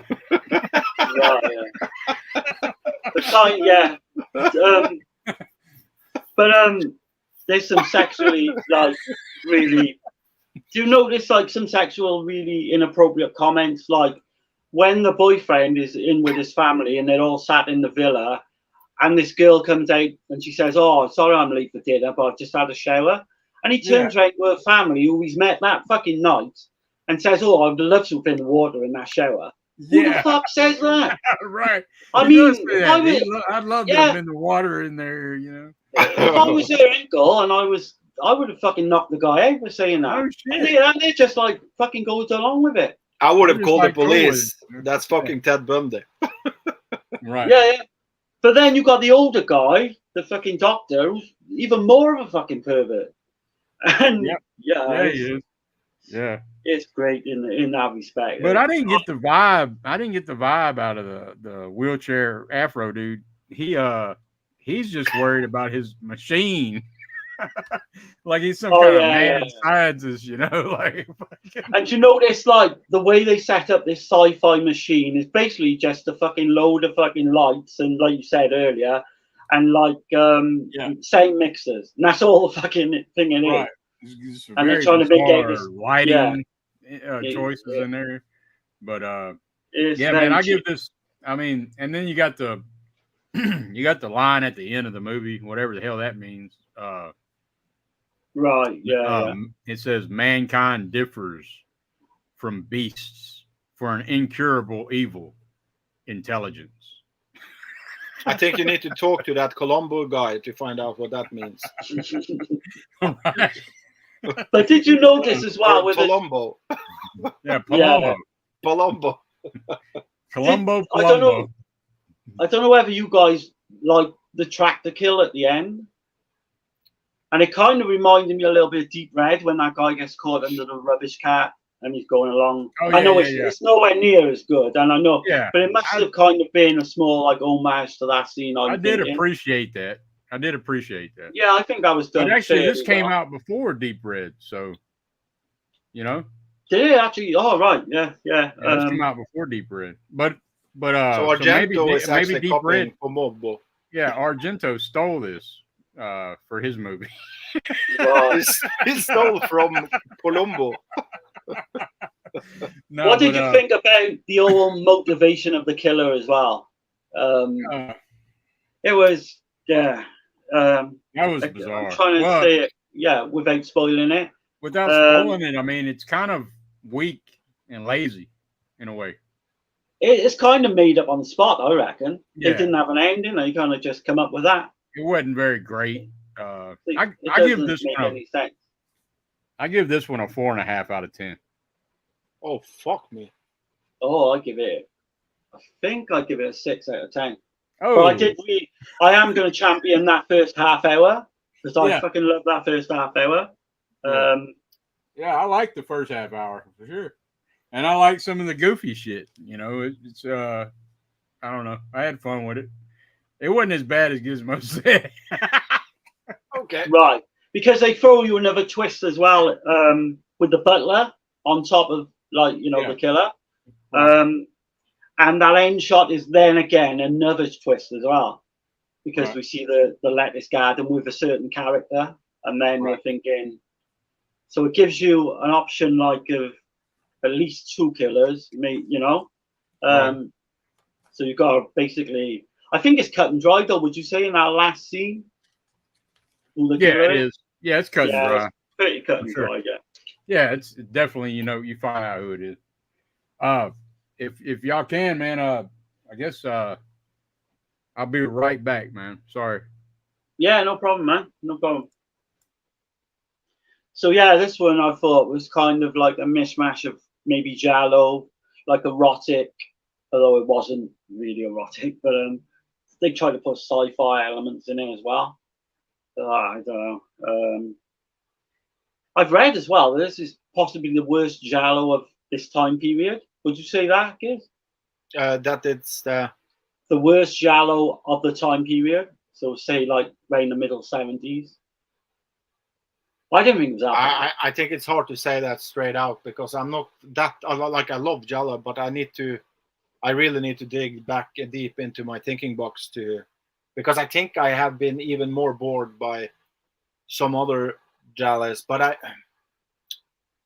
I know me and you have different, like, we like a lot of the same Giallos, but at the same time we appreciate different things with Giallos. I know that from what we have spoke about before, and that's absolutely just cool because then we can show each other new kind of titles, But it's on the lower T for me. I prefer to say it straight out.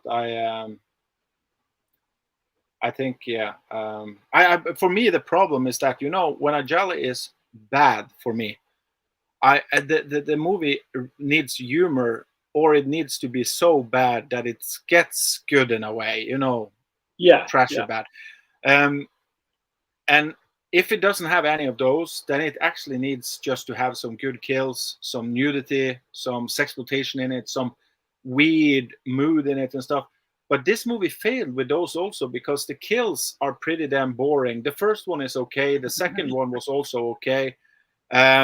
But with the nudity, I don't want to see any naked people in this film because all the sex stuff was bad. It was like, it felt rapey, everything.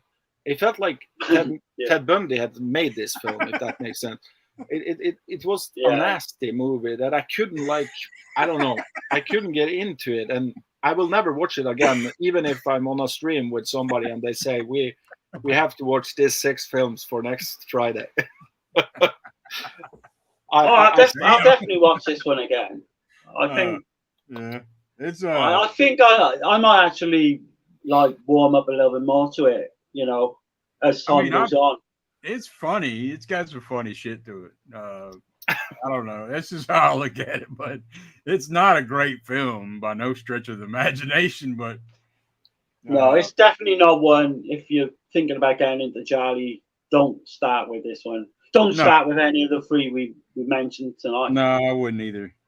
But isn't it kind of weird that the last 3 Gialli we picked, I don't know about, well, I do know about you guys now, but they are kind of all the bottom of the barrel of those box sets. Because we're going to, I take it we're going to. French Sex Murders. Yeah, I suppose that's passable. Yeah. No, I was more thinking there is another film we have seen before that is lower than 2 of these films in my bad, yeah. Well, that's a good segue. I don't know if you want to go on to our rankings. Yeah, let's go to rank. Raping. I thought you were messed from the film. Let's go to Right. Right. Let's go to our rape ranking. You have become Ted Bundy now, Dirk. You have seen this Yeah. film. Yeah, let's go to the raping. No, Yeah. ranking. But I don't know if Gizmo can remember exactly the order, though. Can you? That he did last week. No, I can't. But I did it while we were talking. I went through them. So if I mix, Nice. one or so two what's your times, number 15, Gizmo? this is the worst in the pile.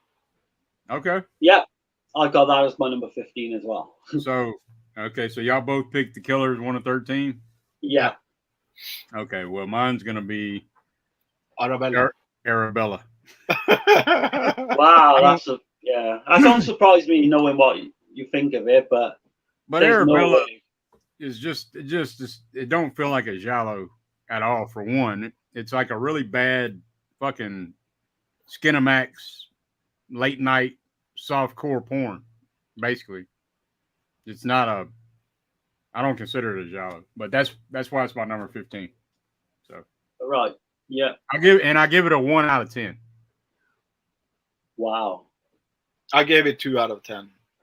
Yeah. And I think I'd give it 8 out of 10. So that goes to prove how fucking, But that's the love with films, Yeah, man. Yeah. No, there's no wrong answer. Well, No, yeah, exactly, yeah. on the second place, I have Arabella. Number 14. Number 14, yeah, not second. Fuck. Okay. Right. So 14, I got Girl in Room 2A. So What? 14, Yeah. I got. Oh, damn. Really? But there was a lot of these on like 6 out of 10s for me, and I had to kind of Yeah. do it that way. But yeah, and that's Yeah. not to say I don't like the film, because I did like parts of that film as well. Well, there's 3 films out of these 15, I will say, that I don't like at all, really. The Killers 1 to 13 is number 14. Is Yeah, the that 14th makes sense. place for me. Right. Yeah. And 13th place is Police Are Pooping in the Dark. Yeah. Same for me. 13. Yeah. Right. Okay. So my 13. What did you have, Dirk, on 14, you said? I had the Killers 1 to 13. Okay, so we are on the same now. Yeah. That's good. Right. Yeah, I gave that a 2.5 out of 10. And I give Police 4.5 out of 10. Oh, fuck, 4.5. Yeah. So both your 13s are the Police Blundering in the Dark. My 13 is the French Axe Murders. Oh, okay. But there's not a lot between like 14 and like 7 in terms of rankings on Letterboxd that I got. So Right. yeah, take that as you will, really. So what you got at number 12, Gizmo? Cancer. Tropical Yeah, Cancer. and me, I've got that as well. Number 12, I got Crazy Desires. Ooh, that's quite low, actually. Yeah, and I gave that a 5 out of 10. Right. Okay. I will tell you when I think we are on the mark in my pile of movies I actually like. Yeah, okay. I yeah. didn't grab. I guess I should have grabbed all the titles, but I didn't grab them all. But There's only one I hated, and that's the Killer is 1 of 13. Or I didn't like, I should say. yeah. The rest I can get enjoyment on all of them. Arabella, I really fucking hated. And Killers 1 of 13. I didn't. Yeah, but No. what? So what do you got for number 11? Or did you have number 12, Darren? What was your number? 12? Tropic of Cancer. Okay. Oh, damn. Fuck that film. Golly. I Man. told you last time. I told you I didn't like it. Okay, so that's your number 11? Okay, my number 11, or what's your number 11, Darren? Police are Blundering in the Dark. Okay, mine is Trauma Okay, yeah. from the first box set. Yeah.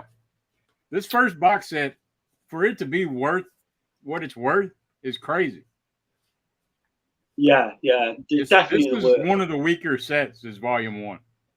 And it's also weird that they released that as the first one if they want people to get into this. Yeah, I was like, Exactly. what the hell? Yeah.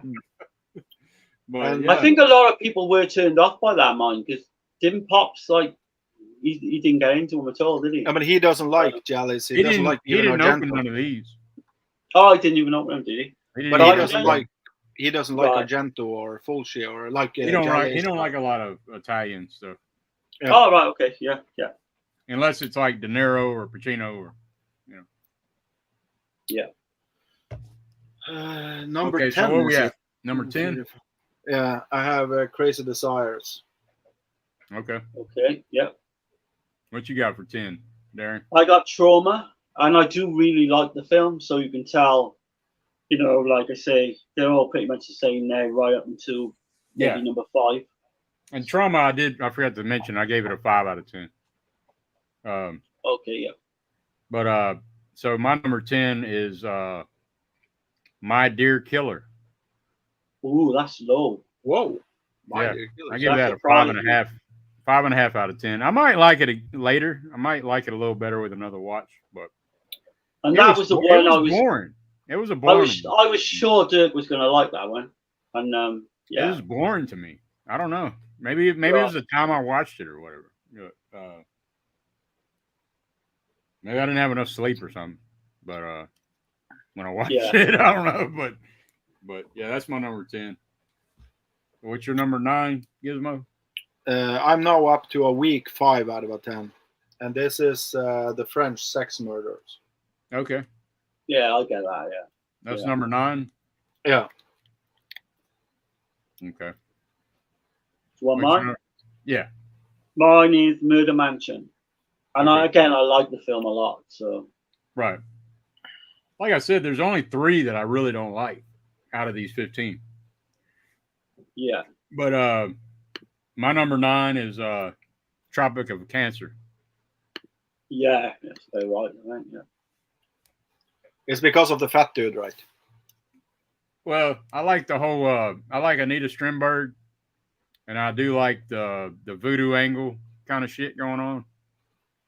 I don't know. I thought it was different. They were trying to do something different, something original. Yeah, definitely the location and everything. And the but it location's cool. It's got some, just kind of, it just failed on most levels. for and me, the I fat thought. dude is kind of funny. But Yeah. what's your number 8? Trauma. Okay. And I actually told you before we were going, this was one of those I had seen, you remember. I told you I thought it was shit. But it climbed a little bit up, and it's not a shitty movie. It's actually a pretty decent watch. Yeah. That's kind of growing on me, that, isn't it? Thinking about it. Yeah. What's your number 8, Darren? Crazy Desires, which Okay. for me, I kind of this was kind of a surprise for me because I've heard so many bad things, but I really enjoyed the hell out of it. Obviously when we reviewed it, I mentioned it's not perfect or anything, but yeah, I enjoyed it again. Really, really enjoyed it. Right. That was number 8. Yeah. Okay. So my number 8 is Sister of Ursula. Ooh, okay, that's low. Hey, it's not 15. And that again is another one I thought you'd like. I thought you'd really like. But Yeah. that's It's the beauty like of all these shows, isn't it, really? Everyone's differing quite a lot. Although I think you and Gizmo are not too bad. You're kind of in the same wavelength. Right. Yeah. What's your number 7? Sister Ursula. Yeah. Yeah. There's like a line. There's like a, I don't know, man. Without going into it too much, there's just like I don't know. The way I see a Giallo, and then I see like some of these other films, they're trying to be Giallo, but it's like they have way too much sleaze or something, and it kind of crosses that line, and it's like it takes me away. It's like they're doing that instead of trying to actually do the formula to the genre. You get what I mean? Like Okay, yeah. And then I get kinda what you're. Yeah, sorry. and I figure out the killer pretty easy because they didn't really think it through. They just depend on sleaze more than the actual. You know what I mean? I don't know. That's just how I see it. But I get what you're saying, Dirk, but the thing is that on my top, I will not say the titles now, but on my top actually are two films that doesn't feel like Giallis at all. So, so that's yeah, well, arguably, yeah. yeah. So where we at? We're at 7. 7 there. Yeah, is Gizmo 77? Yeah, he Yeah, said I had Sister of Ursula. Oh, Yeah. okay. Autopsy is my number 7. Autopsy. Okay. Kind of mixed feelings about that. There's certain parts I really like, certain parts I don't. But yeah. So my number 7 is French Sex Murders. Oh shit! That's that high. Yeah, I thought that's quite high actually. Yeah. I don't know. I dug it, man. I like this Dick Randall guy. Yeah. He got some crazy shit. But so we're at number 6. Yeah. Yeah. They should all become, well, not bangers, but I mean, these are all what I regard as really good films. Come on, now on. Yeah, for me, I wouldn't recommend the next one. I would recommend the rest of them, but not this one. And that's White Dress for Marielle.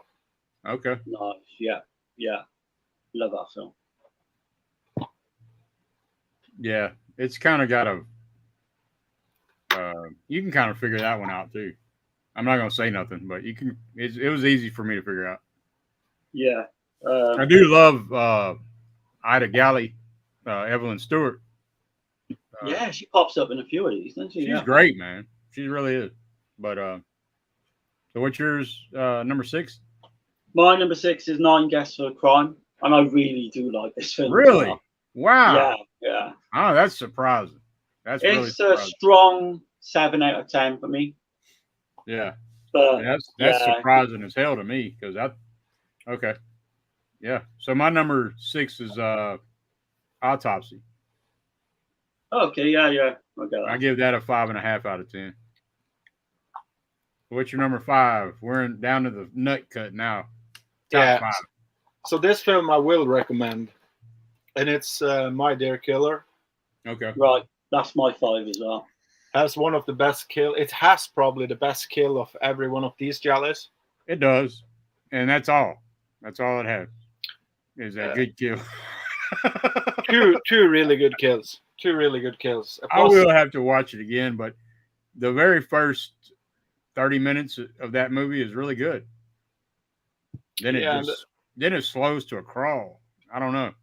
I enjoy it. I really enjoy it. I think it's the most Argento like film on the list. Yeah, one of the most expensive ones. Probably the best made. I will say that. I'll say it's probably the best made. Yeah. There's a lot of damn talking. I don't know. Maybe I need to check it again. But so where are we at? Number 6 or 5? We're at 5. Yeah, it's Dirk's 5 now. Yeah. What's your number 5? Oh, it's my turn. Yeah. No, Darren.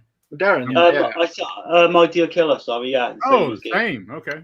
Yeah. I didn't realize. So you are getting a lot of the same ones too. My number 5 is White Dress for Marielle. Yeah, I'm pretty happy with that. Actually, both of you got that fairly high. Yeah, I give it a 6 out of 10. So. Nice. But was that the film where she was dreaming and running, or was that another one where with the black guys and? No, that's Tropic of Cancer. That was the fucking Tropic of Cancer. That's Anita Strindberg, and then White Dress for Marielle is Ida Galley or Evelyn Stewart. But it was the dream sequences that could have been any of the fucking films we have seen. So White Dress for Marielle. I dug it, man. It's This actually volume 5 ain't bad at all, really. Overall, it's not a bad set, I don't think. But so we're at number 4. Yeah, and this was the film I recommended for both of you, or I don't know if you had seen it before, but I told you that this was the best film I'd seen before we started this stream. Yeah. And it's Girl in Room 2A. Okay. Ooh, okay, that's quite high. I thought that's quite high. I digged it from the first time I saw it. So. What's your number? But it felt a little bit down the second time, I remember. But yeah. So my number 4 is Arabella. I know that's unpopular opinion, but yeah. Oh, Arabella? Yeah. Okay. Black Angel. Right. I don't know. I just dig the fuck out of that film. It's so off the wall and kind of fucking like almost unreal in a way while you're watching. It's definitely like unreal, yeah. Yeah. It's got strange, real. Like for me, I said it last. I think I said it last time. It's got like a Fatal Frames type vibe. I don't know. Yeah, I like Fatal Frames better though. Yeah. But yeah, I would. It's got a lighter penis a woman's wearing. Right. Yeah. It does got that going. So it's got a smoking hot nymphomaniac. So if that interests you, then. But I would definitely, if you haven't seen it, I'd definitely seek it out and maybe see what you think, because a lot of people different opinions on that. Oh yeah. So much sure. online, it's like everyone different opinions. It's the sleaziest of all these. I'll yeah. It's definitely the sleaziest of all these. It's like a late night Skinamax movie. Right. Yeah. You know, but number 4 for me is Murder Mansion. Nice. Yeah. And that's 6.5 out of 10. And it's just real, like it gives me vibes of Mario Bava so much. I dig that whole gothic thing with the castle. It's really cool. But right before we started, and that's Evelyn Stewart too, right? Ida Geller. Yeah. She's gonna pop up again in a bit. But when I first started this, I thought Murder Mansion was going to be in my top 3 because I really like that film.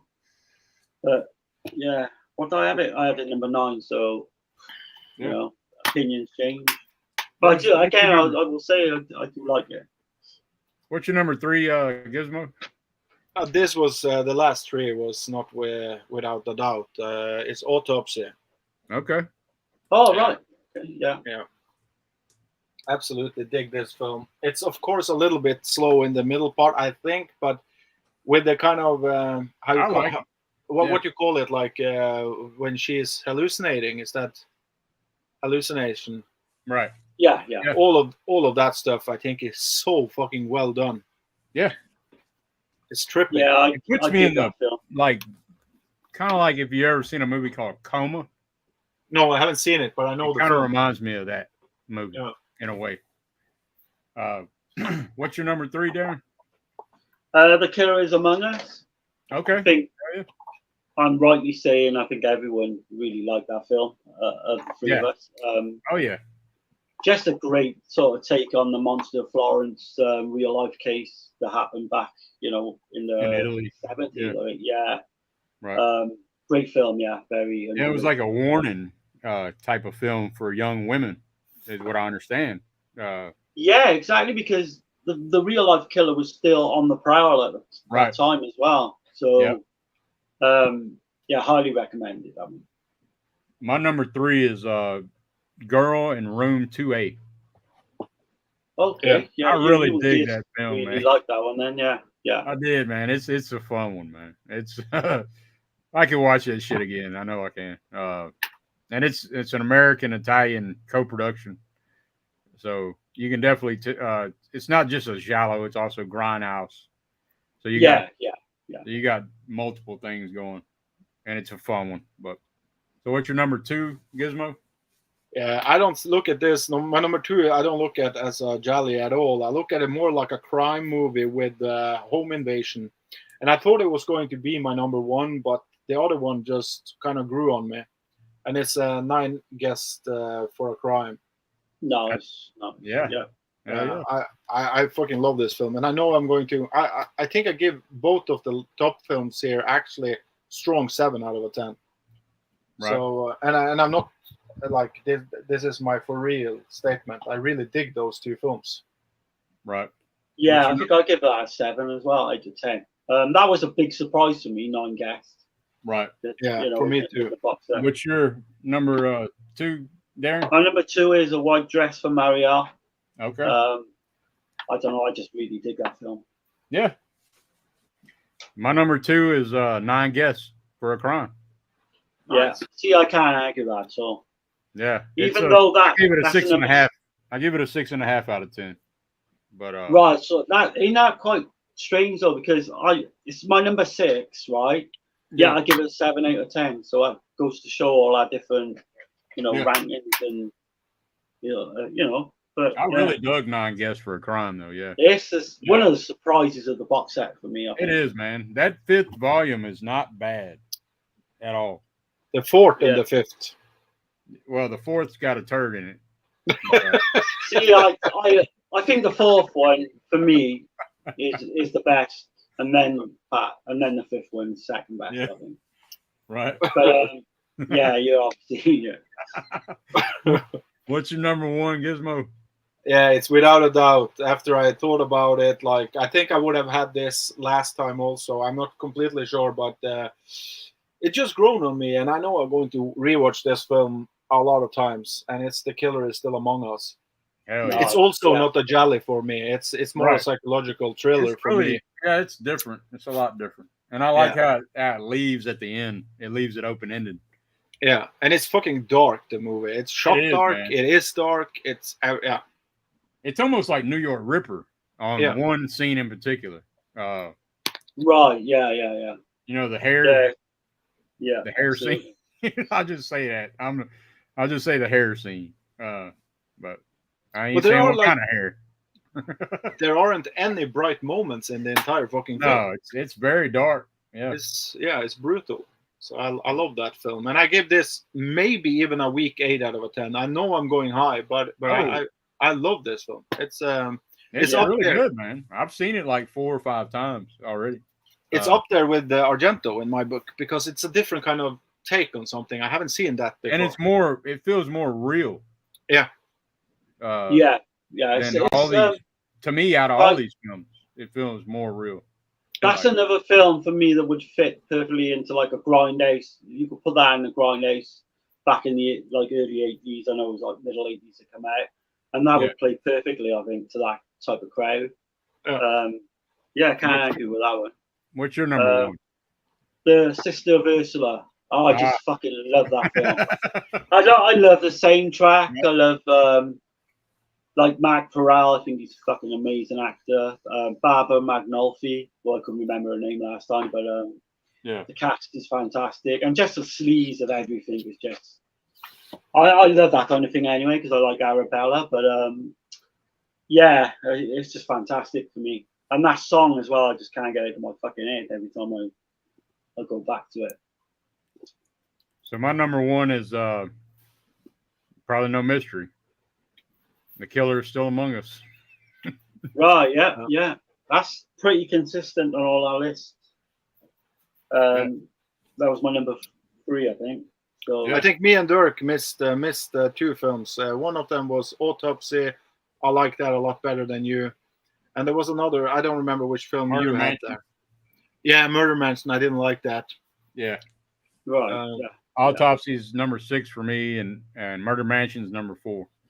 But maybe it's because of the Bava thing that I never digged into his kind of films because I don't like the gut horror from Bava that I've seen so far. But I think it's because I need to watch more of his stuff to get into the kind of shit. You know what I mean?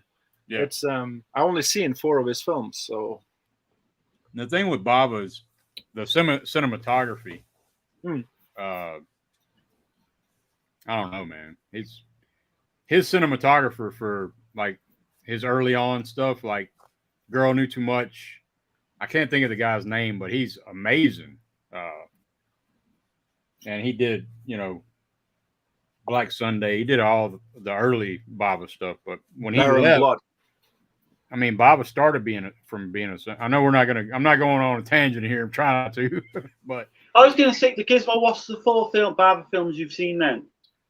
I've seen. I have all of the 4s I've seen. I have many more Baba films also, but I've seen Baron Blood. oh, Okay, yeah. I've seen. What's the most famous he did for? Like now, I'm talking for general audience. The one. Blood and Black Lace. Blood and Black Lace, yeah. And there is another one with a short. No, I have actually never seen that one. Oh wow! Yeah, I know.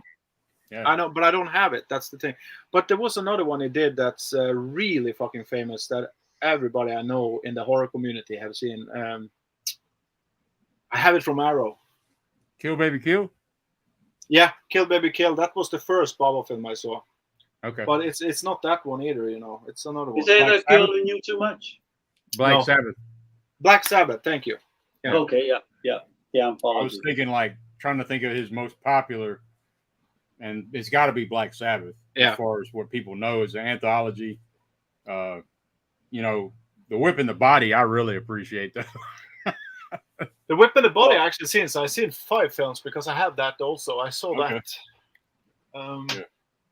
It's so weird seeing Christopher Lee with a British that different accent.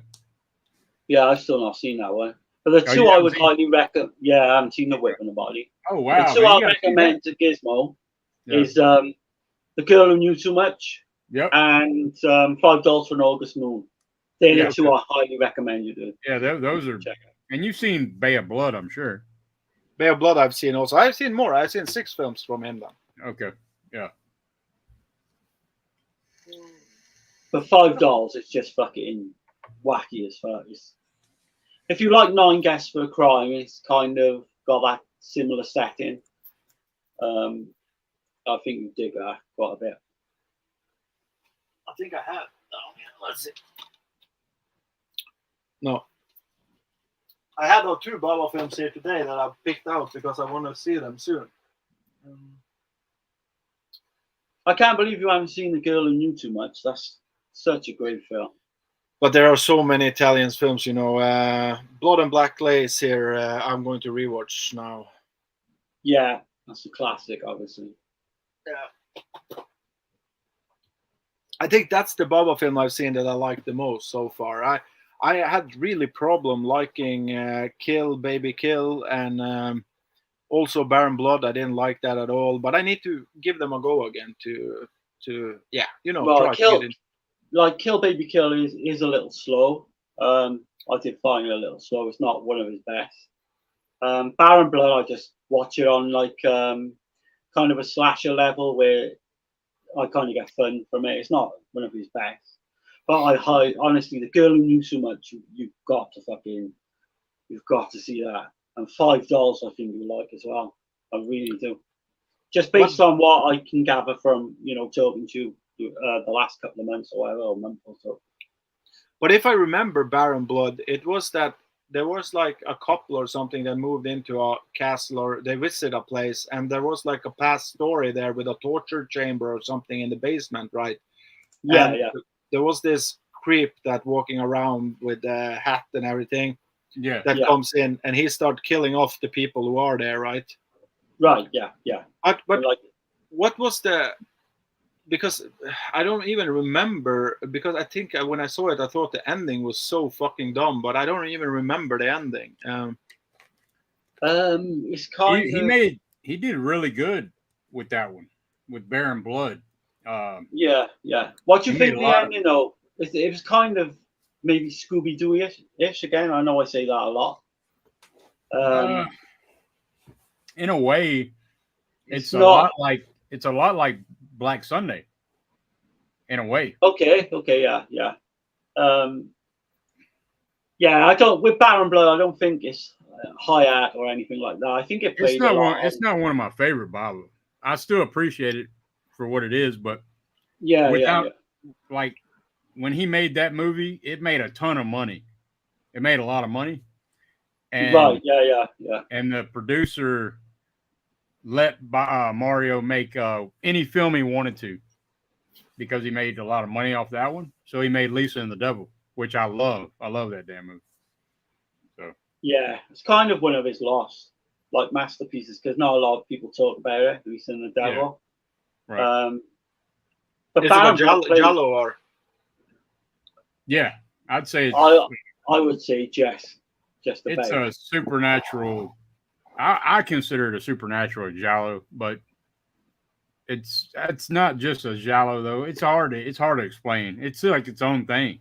Really. It's all different mixtures of different genres, I think. Right. Yeah. But he got to make his own what he wanted to make, and so that was awesome. But yeah, I guess we're gonna transcend into the Nitty-gritty. into the violent streets of Italy, Milan. Fucking nuts fucking films of Lenzi. What film do you want to start with of those crappy films? Crappy. I'm kidding, of course.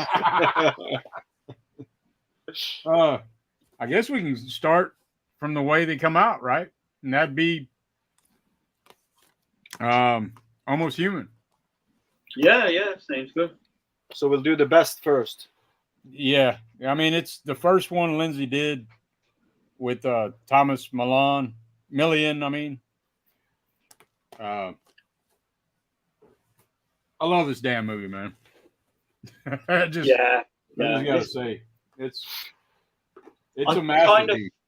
I think I put this number 3 on my Lenzi list when we done that. But the more I watch this now, I think it even goes above Cannibal Ferox for me. You had Ferox so high, yeah. Okay. I had Ferox, I think, number 2.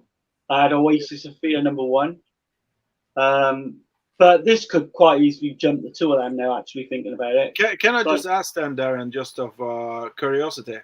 Yeah. If you don't need to rank all them, but just if I ask you, where does Cannibal Ferox hit the list of cannibal films for you? Second, I think, behind Holocaust. Okay, because I made a cannibal list for me, and when I did it last time, I think Ferox hit 26th or 27th place for me. Oh, damn. Wow. I don't like that film that much. I like some scenes, but I do think the film is pretty, shit. And a lot of people say that, man. A lot of people do say that. It's pretty high for me because it's nostalgia. I seen it when I was really young,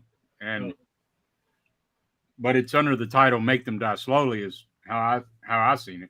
But yeah, it's that. It was like mind blowing moment when I watched it. Yeah, because I seen it before I seen Cannibal Holocaust. Right. But once I seen a Cannibal Holocaust, I was like, oh shit, you know. But the more I see Ferox now, sorry. The more I see Ferox now, it kind of goes down a little bit more. But go on, Giz. I don't think it's Lindsay's best cannibal film though. I think his best cannibal film is Eaten Alive. No, Man from Deep River. Yeah. But I told you I can't say anything about that. It's been years since I saw that film. Yeah, it feels more real. It feels more realistic, and Ivan Razumov, that's probably his best performance I've ever seen from him. And he's the lead actor, and he's not a bad guy in that one, which is kind of crazy. I know. I fucking need to see that, man. You can really see his acting ability in that movie, like, because he don't just play he can play a lead as well. So. But for me, when I like films, it could be for the entertainment aspect, or it can be for something else, you know. And for me, when I watch Cannibal Ferox, I like one aspect of the film, but I think it's so badly executed that it kind of gets lost in translation in many ways. I don't think Lenzi really managed to do what he was trying to do. But if I read the film really hard, I could see it. But I do think that. Sorry, but I do think that the violence in the film is not to compare it with Cannibal Holocaust. I know that's bad because Cannibal Holocaust is a masterpiece, but I never get affected by the violence in Ferox. So it doesn't, like, the movie. I just remember that damn castration. That castration scene. when I was young, and then Yeah. it just always screwed with me when I first seen that. I was like, "What the hell?" They cut that dude's shit off, and then the damn tribe dude's like, "Ugh, and he eats it, and then it's Yeah. like, "What the fuck?" But I think it think- sounds more worse than it actually is when you watch the film, because Yeah. it's shot in a way also. Everything is bright outside and it doesn't look completely real what's happening and stuff. In Cannibal Holocaust, everything looks fucking real. Yeah, And yeah, Right, and yeah. you can't and even beat- in yeah. the last Cannibal World, I think most of it, the stuff looks real. And also the Catherine Mills story that I talked about before, I believe the shit she goes through. So that's my take on it. But what I do love, that I want to say quick so I don't shit on the film too much, is that I do think he managed to do, because all of the characters in Cannibal Ferox, you hate them. They are like the worst fucking human beings on planet Earth. And that stuff I really dig. I just wish that he capitalized more on that. So in the ending, when people dying, you actually want them to die more, if that makes sense. Because that stuff I really liked. I think he brought it out as a cash-in, obviously, to Holocaust. But he made Eaten Alive in the same year, like a year before. And what's both your takes on that? Because I kind of like it, but I didn't love it. On what? Eaten Alive. Eaten Alive. Do you rate it above Ferox, say? No. I do it. I rate it higher, yeah. No. Okay, yeah. But that's just because I think it's more entertainment, and that's a movie I look at as entertainment, not like Cannibal Holocaust. It's not. In the balls. And Lindsay didn't even like doing the cannibal film. He did it just because that's what was, people were liking that shit. It's like Jamie Lee Curtis just does horror. Right. Yeah. But, in all, like, he made the first one, which I mentioned earlier, is Man from Deep River. And that's really a strong film, man. Yeah. If you get a chance, I highly recommend that one. But there is cannibals in The Man from Deep River, or is it just a cannibal film because it's in the jungle and it's... Yeah, there's cannibals in it. Yeah. There is? Okay. Yeah, for sure. And there's cannibalism shit going on, but it's not like the main focus. Yeah. Like as in Cannibal Holocaust or Ferox or Eaten Alive or so many others, But yeah, it's really good, man.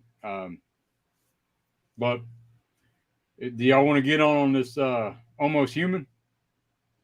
Yeah, man. Let's go for it. Okay, I was just going to give a little backstory on Thomas Millian, because a lot of people probably don't know who that is. And in my opinion, I feel like he's just as good as Robert De Niro or Al Pacino. I just don't think he didn't get a Hollywood shot, Yeah. Exactly. Not like them guys. But so like on him, so I was like listening to what he had to say. He said, I just let go, because so many people said that he was difficult to work with. His good friend Sacchetti, is that his name? Sacchetti? Dano Sacchetti, yeah. Right. Yeah. He said he's a really good friend of his, but he would rewrite everything he wrote, and it would piss him off. Yeah. And he did that to Lindsay, like to so many people. He would rewrite his own lines for all the movies, and it pissed a lot of people off. But he improvised everything, so he would follow like the story, the lines. But like in Almost Human, there's a scene where they're attacking a couple in a car, and he's like licking the glass and shit. Yeah.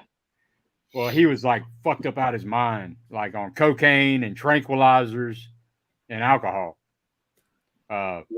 Yeah. But he would follow the lines, but he would improvise in all the scenes. Like, I think it was his idea too. So him and Lindsay busted heads all the time. They bumped heads all the time. Like the scene in Almost Human chandelier scene, I think that was his idea. But anyway, he said that he said I just let go. He said I'm a very sweet person, but the sweeter the person, the darker the shadow. Right. Okay. That's interesting. Yeah. Yeah. But other people like Lindsay and other people I was listening to, they were like saying how hard he was to work with. So I don't know about the sweet person shit, you know. Ray Well, Lovelock. What?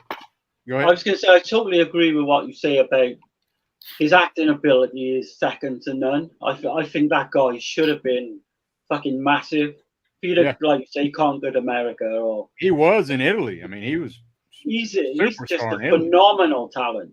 Yeah. And I mean, he plays these characters we're going to mention in these films now off like just amazingly well. No, I don't even think a Pacino or De Niro would come close to matching these characters he plays. Oh. But yeah, thing the I'll guy say- is phenomenal. Phenomenal. I know we're giving him a lot of praise. I will give him some negative now. A little bit. Okay, yeah.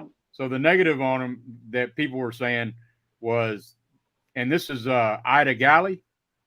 She said that any kind of stunt work or stunt scenes, he always had to have a stand-in for every fucking thing. Like physically, Oh, right. he wasn't a very physical guy. So he always had to get a stand-in to do everything for him. So that's one of the drawbacks on him. He also said Umberto Lenzi was scared of me. He said he was scared of me. I was scared of him in a good way, but that's why he hates me. Yeah. I think that's why they got the best out of each other. Yeah. You know, and then they hit that point, which we'll come on to in a bit. I got a whole thing with Lindsay, what Lindsay had to say about him too, you know. Yeah, it'll come to a head on Brothers Till We Die, which we'll mention in a bit. But because then they parted their ways. There's a scene where he's getting it on with Anita Strindberg, you know. In Almost Human, and he's sucking on her nipple. And he was talking about that. He said he was sucking on her nipple and tasted salt. And then he realized she was bleeding. And he's like, "Whoa, do we need to get you a doctor?" And she's like, "No, let's do it again." Bloody hell. So I thought that shit was kind of crazy. I was like, "What the hell?" But yeah, man, he also said that his sister saw Almost Human, and she said that the first time in her life that she was happy when they killed him. Oh, yeah. And he said he'd never talk to her again after that. I was like, damn. But yeah, that's just a little backstory on Thomas Millie, and he's really full of himself.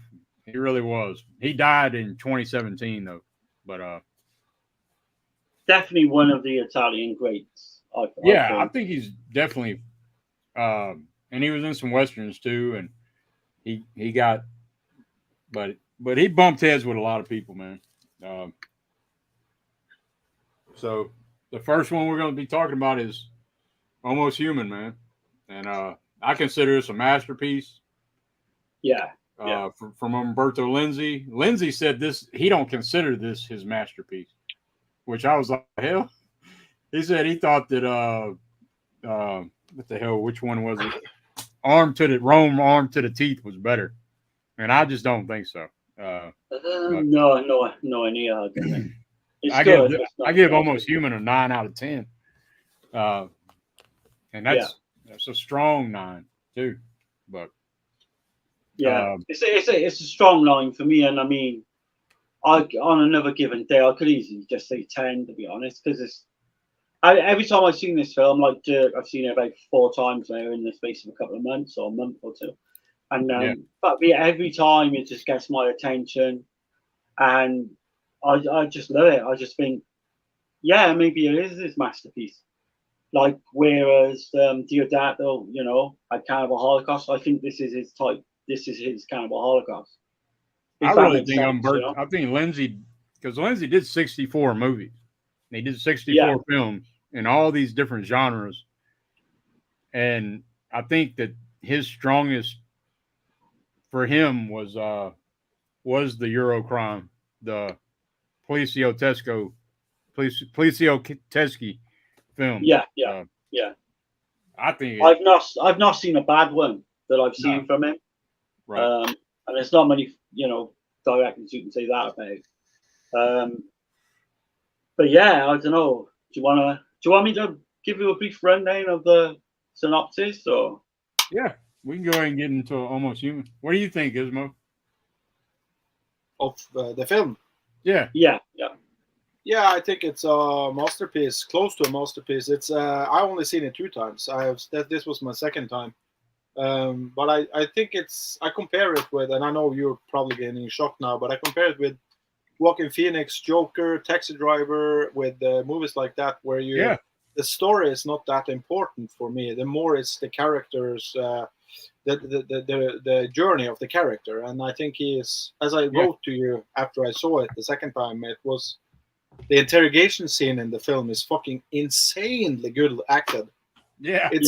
It's insane. You're sitting there wondering why the fuck wasn't he part of Scarface and Goodfellas and all of those films? Right. Yeah, it is odd because he could because the interview I saw with him, he could speak English perfect. He lived in America for many years. Right. I don't understand. But maybe it was his attitude.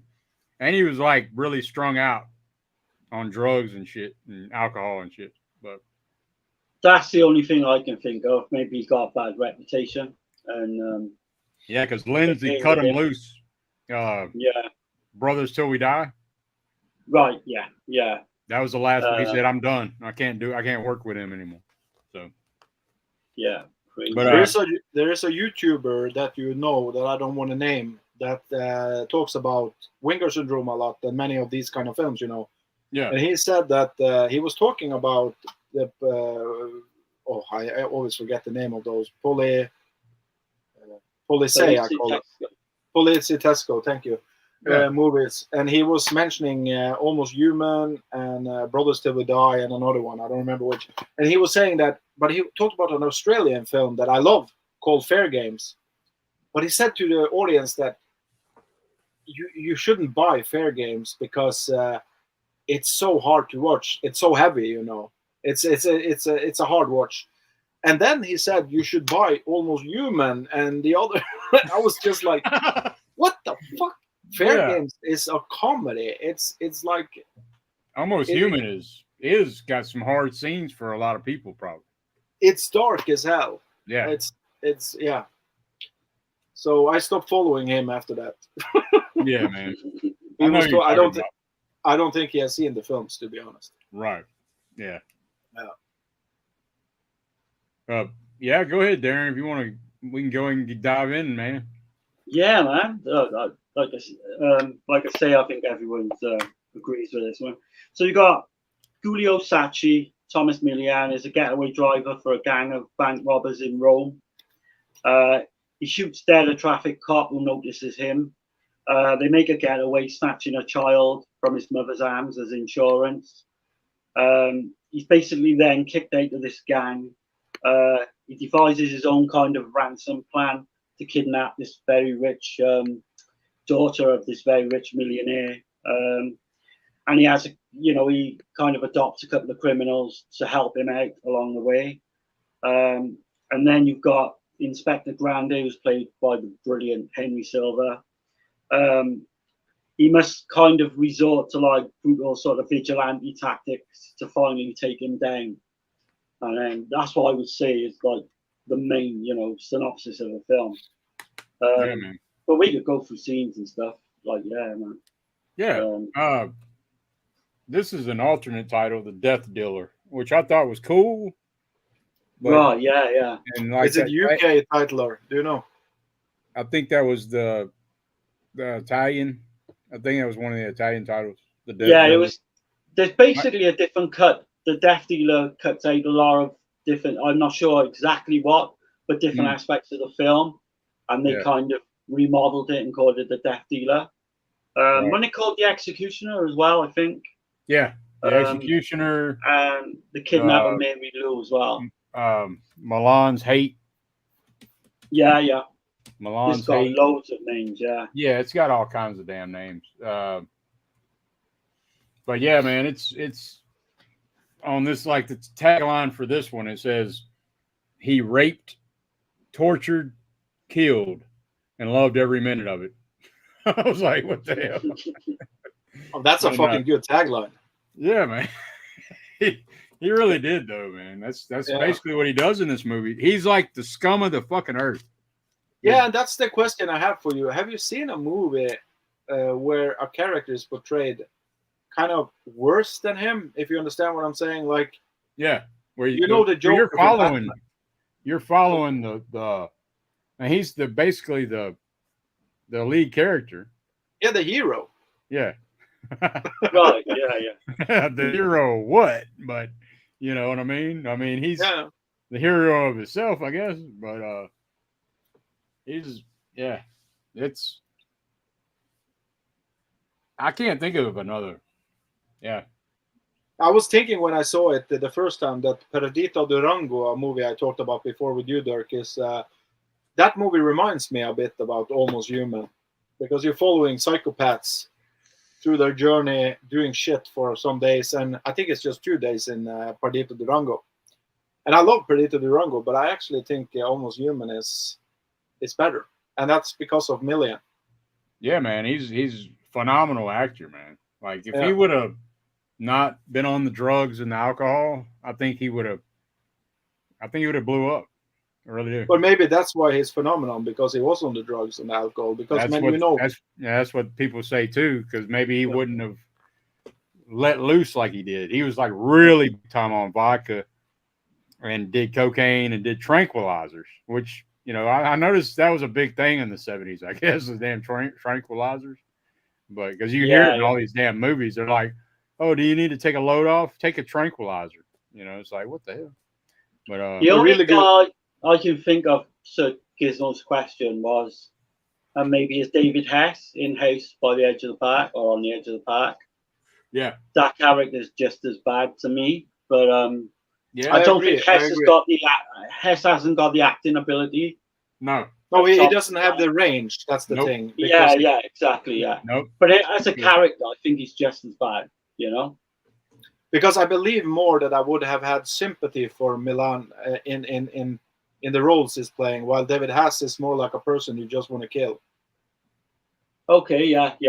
So when he plays psychopaths, what you're saying is like Thomas Milan's got kind of a likable side to him, yeah. The viewer can see that, even though he's like the fucking scum of the earth. Yeah, but we all like his characters, yeah. If you didn't know that I was a psychopath and I met you, and I was like him, you know what I mean? So I get that. So I got a couple of fun facts about this. He was almost cast as the damn Henry Silva character, the police officer, and he was like, "Hell no, I don't want to play the police officer." And I'm glad he said that, and he agreed to take the money. He agreed to take the pay as the police officer just so he could play the Sachi character. Yeah. And also Ennio Morricone. Is that how you say it? Ennio Morricone. Right. Yeah. His wife wouldn't let him score any more of these movies after she saw this movie.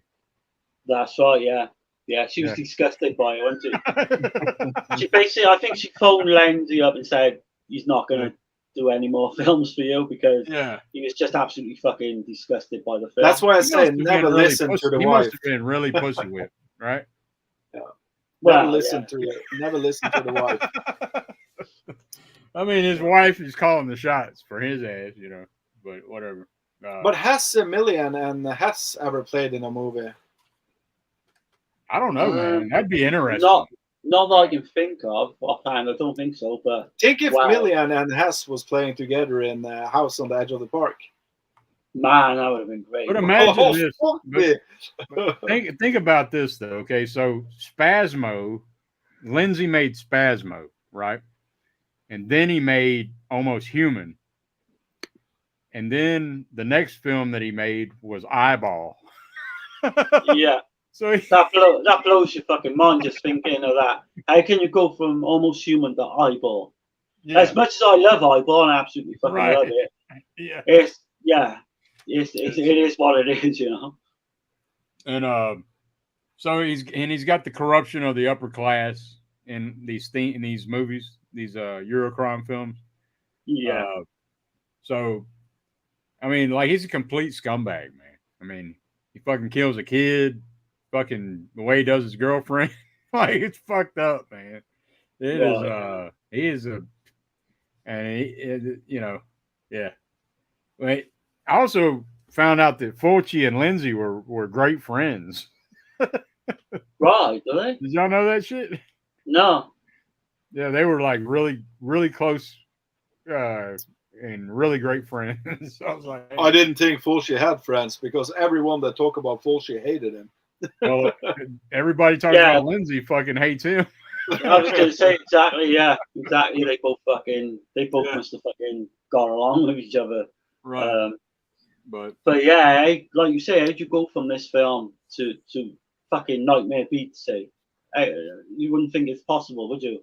In the space of like 15 years to go from this to Nightmare Beach. But no, this is incredible, isn't it? I think like you say, Saxon was almost Go on. cast. I think John Saxon was almost cast as Henry Silva too. Right, yeah. I'm glad they kept the silver though. Yeah, I'm glad they kept Silva, man. Yeah. He really, and like at the end of the, you know, well, damn, I don't want to spoil the film. I'm not going to spoil the film because it's too good of a film to spoil. But I think with his girlfriend who you mentioned, Anita Steinberg, Yeah. I think she could have had they would have been better having her with a much bigger part or a much longer part, should I say, because she is very important to the plot.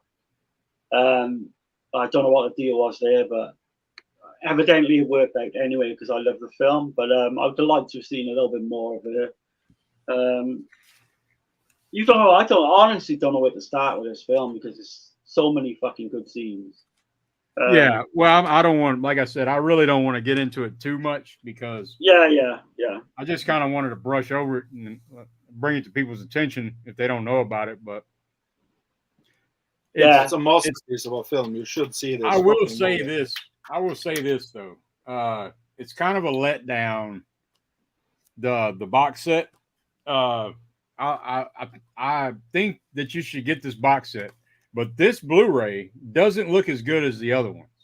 Did you notice that? No, not really.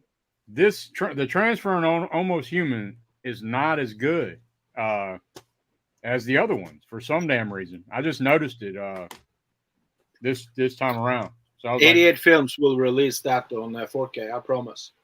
okay. Later on. It was real grainy. I mean, it's fine, but it's just the other ones were like really fucking good.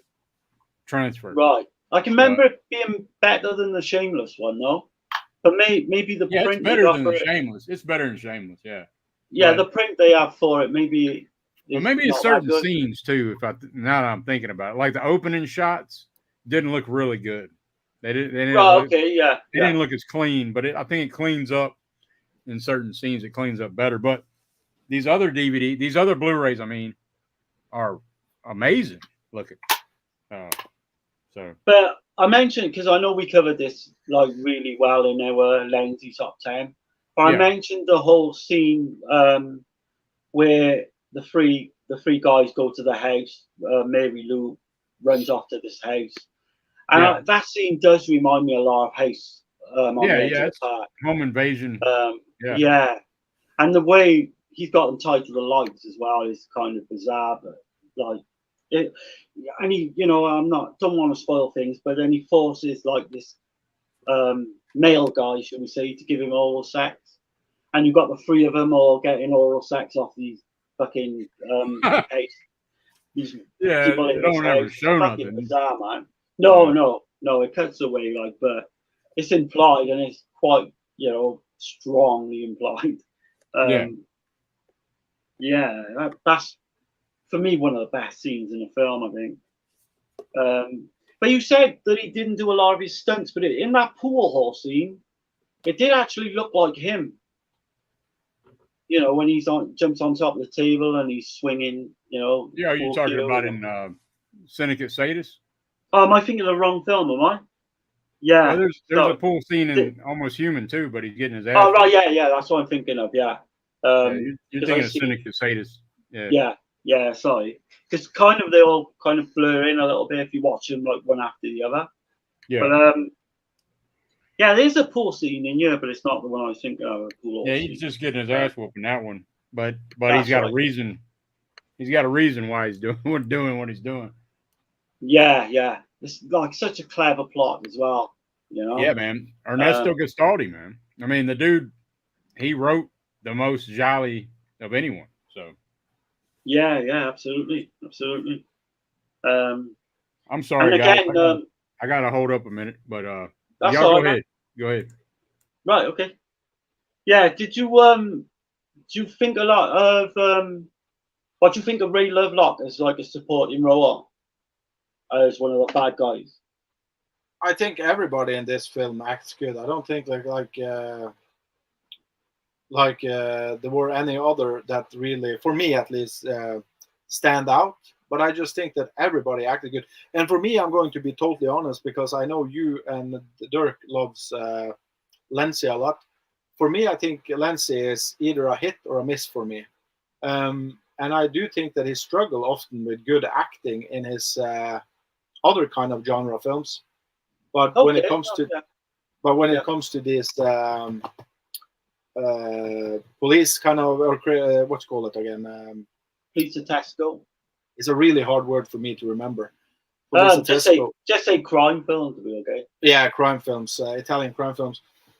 In those, I think he always kind of does it like A-list. But what I really want to say about this and the Syndicate Sadist and also actually the Brother Will Die is when Lenzi does car chase or at least just do scenes with cars with thrill elements in them.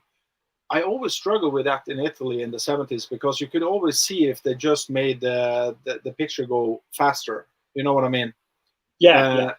But in his films, I think he make it work because he has so many clever ways to hiding kind of the camera in different positions and stuff like that. And he gets the car to drive towards the camera instead the other way. So yeah. I really love his directing in these films. I think he could have been a master if he just got like bigger budget. Well, absolutely. Same with Lenzi too, though. He if he got a big budget, he was gonna get a big budget film. If you got, that's what I was saying. Yeah, he wouldn't. He didn't know how to stretch the dollar really. Like he kept the money down. He never went over.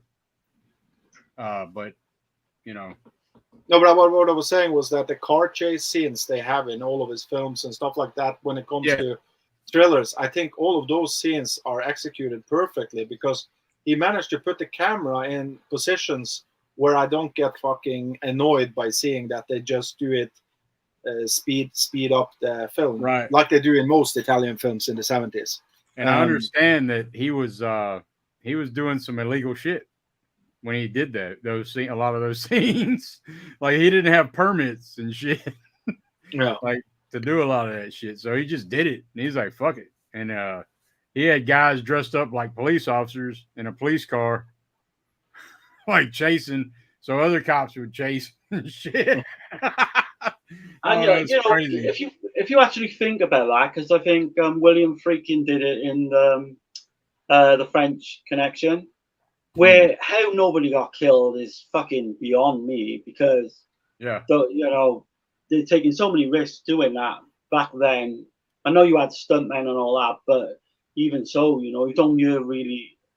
There are a few that did get killed on set type of thing, but you don't see anybody in these car chases or anything that got seriously hurt anyway. And I'm like blown away by that because And you also got to Safety was- remember that stuntmen back in the days wasn't like stuntmen today. Stuntmen back in the days could be that you hired a Russian guy that wants to die, and he was just like, Yeah, yeah, okay, yeah. come and do this stunt for us. You get $10,000. Okay. And then he will fall off from a building that's 30 meters tall, and he has like zero chance of surviving. So kind of. they did yeah. it in Norway also back in the 80s. They hired people from Poland and Russia because they were cheap, and they dared to do the most risky stunts. Right, yeah. Kind of on a death wish type of Yeah. thing. Yeah. Mad, man. And you know the documentary we saw on the Rotten, the one you liked a lot there, and I also liked it, that Australian, Not Quite Hollywood. They go into that shit in that documentary also about Australian films, and people die there, you know. So, but that's why we loved cinema before in another way, because we knew that people were really risking their life making art. Nowadays, it's so much fucking rules that everything looks factory made in many ways. The stuff that comes from the West. Yeah, there's no risk element at all now, which No, I don't know, everything's- rightly or wrong. No one should, don't get me wrong, no one should die or get seriously injured on a film. But yeah, today's film, they don't. I don't know, because if you get to do a stunt in Terminator, let's say that, right? Terminator 2, the most expensive movie ever made, and you get to do one of the hardest stunt there.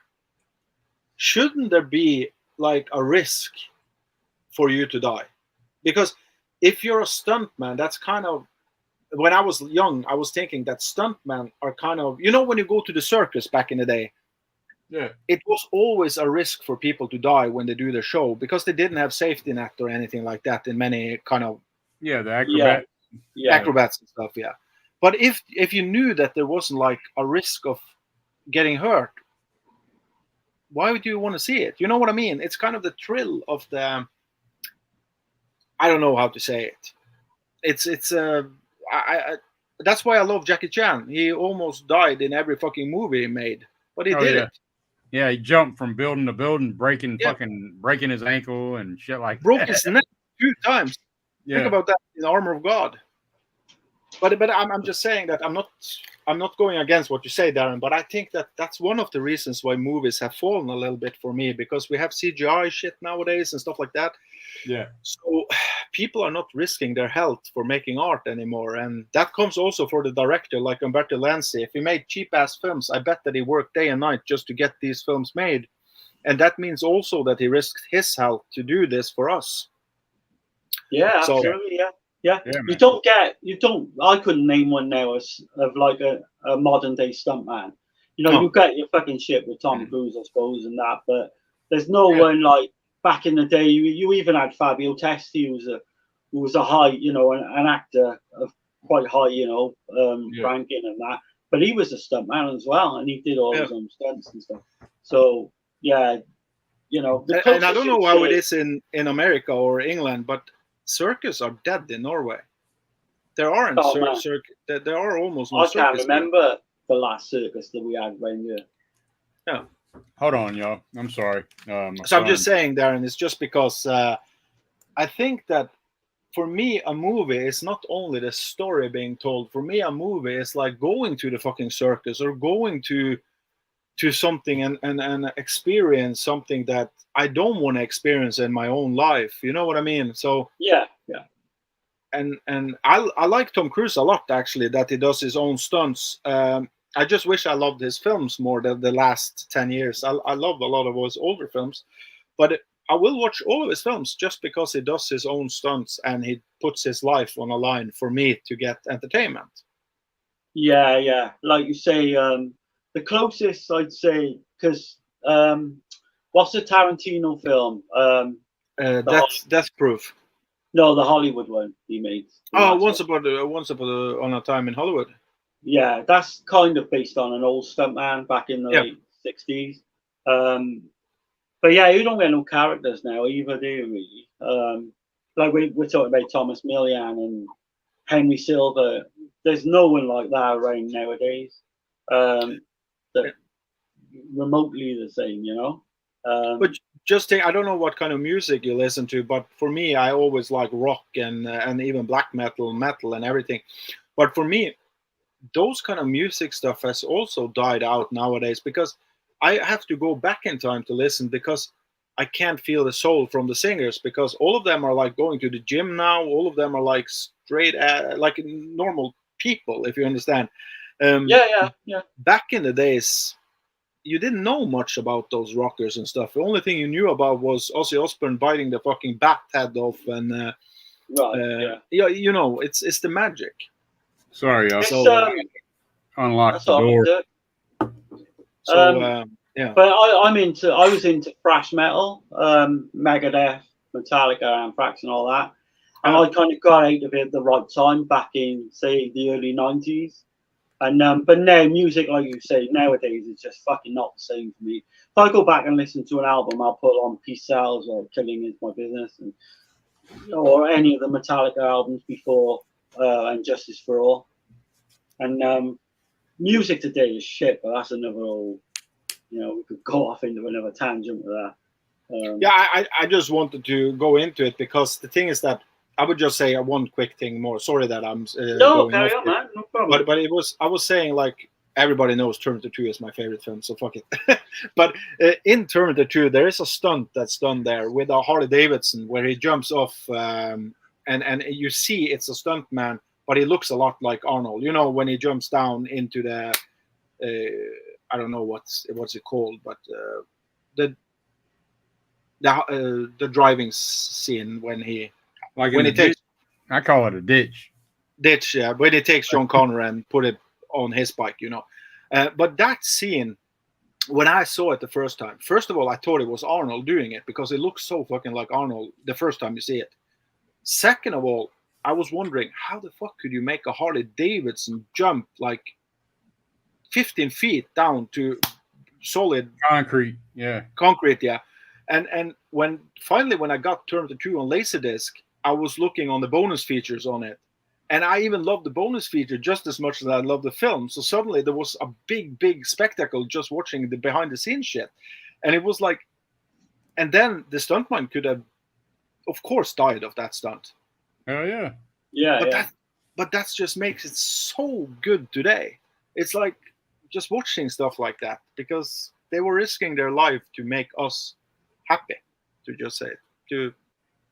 And to make money. You know, come on. There's that. Yeah, for them, you mean, or yeah. Yeah, of course, but they do the same today, but they don't risk their lives. They don't. No, everything's real safe. Everything's gonna be, you know, regulated. Yeah.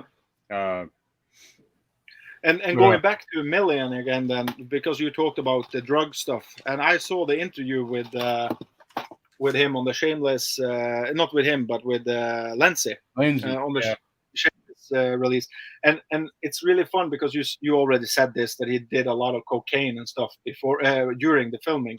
Yeah. And he's actually says in the interview, you probably know this, but he says that Thomas Millian was starting to use cocaine and all of that shit to get into that role. And when he was done filming this film, he had to go in rehab before he could do another film.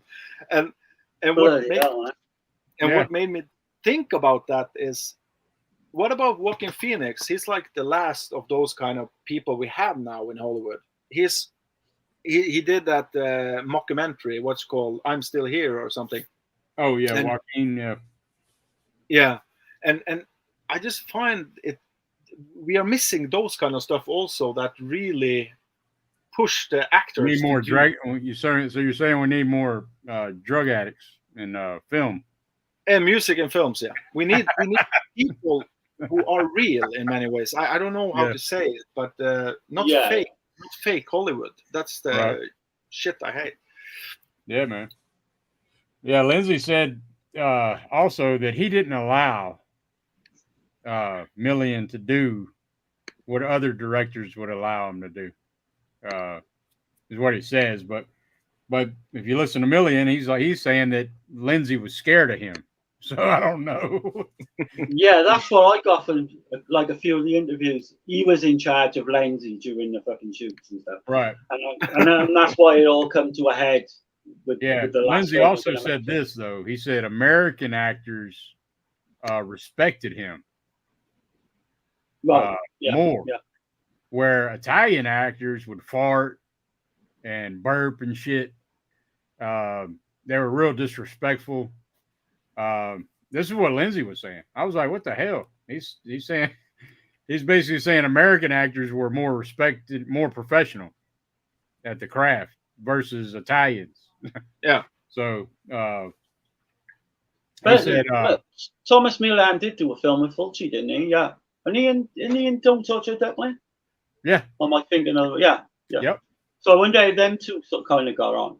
Sorry to cut you off, Emma. No, but Go Lindsay on, goes go on to say that, you know, this was trashy films, and he didn't really like doing them, but, you know, whatever. But, and I already mentioned that, that he don't consider Almost Human his masterpiece, but everybody else does. He considers Rome Armed to the Teeth his masterpiece, but, and, yeah, so y'all want to get into Syndicate Status? Yeah, man. Let's Which do is it. odd because that picture with the afro, he's not like that in this movie. I mean, he's like that on the bike. And Yeah, so yeah. this came about from Million reading the novel First Blood. Did y'all know that? He Rambo. yeah. Yeah, that's what got the name. So his name, you know, this came out before Stallone would blow it up and shit, but I thought that was pretty interesting that this is the first Rambo. What was interesting about that as well, I don't know if you read that he actually, Thomas Millian, actually, before the film, obviously Rambo with Sly Stallone come out, he wanted to do his own adaptation of the film and star himself. That's crazy to read that. And that would have been, you know, something to behold. I would have if he'd have done that. And this is like where you can really, between these two films, I think you can really see how his range, because he's playing a good guy in this one, you know. Yeah, definitely. But this even got the name Rambo's Revenge when it was reissued in America a bit later on, just to cash in off Rambo, obviously. Rambo's Revenge, the final payment, and the Executioner challenges the city. Right. Yeah. But his range in this film is incredible. Yeah, man, I like it a lot. Lindsay said it was a mediocre film. Wow. Yeah, that's brilliant. Yeah. So, I think this is a very strong kind of 8 out of 10 for me. Is this? Yeah, it's a like a revenge type film, vigilante type, which was popular during this time. Came out in 1975. An ex-cop out for revenge against two powerful crime families who killed his good friends. Lindsay also said that he felt like that it's basically the same damn story as the good, the bad, the ugly. Right. Yeah. So it's like a modern day Western, basically. But it's got Evelyn Stewart. She got a small role in this one, and her son is in this movie. So that's really her son. I didn't know that. The one that gets kidnapped. Okay, I didn't know that, honestly. So she's really playing it like, you know. Yeah, the concerned mother. It helped her with her performance or whatever. Wow, I didn't know that. But and she said that Millian was very difficult. Said he was a very serious man. Right. Trying to think. Let's see. She said she was really happy to work with her son, but she didn't hardly work with him. I don't even think she's in a scene with him. No, I don't think she is. She is with Silvino Tranquillini, I think, is a like husband in this. Right. But I can't recall a scene with Millian. Yeah, but I think the boy is the thing that makes the film a different kind of take of a vigilante film. Yeah, definitely. Because if you take away the boy, it's just a pure revenge movie. right. Yeah. And that's she's one of the ones that was saying that he was pretty lazy. That Millian was. As far as doing physical scenes and shit. But I don't know. I do like the line that in this movie though, in Syndicate Sadist, it's my favorite quote of the movie. He says, "Listen, Conti, life is just one hole. You start from a hole, feed yourself through a hole, shit from a hole, finish up in a hole, and the one in this barrel can put you in that last hole." That's just so fucking cool. Yeah, I love There's shit, man. quite a few lines in there. And he wrote that shit. I mean, he wrote a lot of shit like that. So, I mean, he's definitely talented, man. But yeah. Do you want me to quickly go through the synopsis, Dirk? Yeah, go ahead. So we've got Rambo, Thomas Millian, is something of a rogue, always skirting the fine line with lawlessness.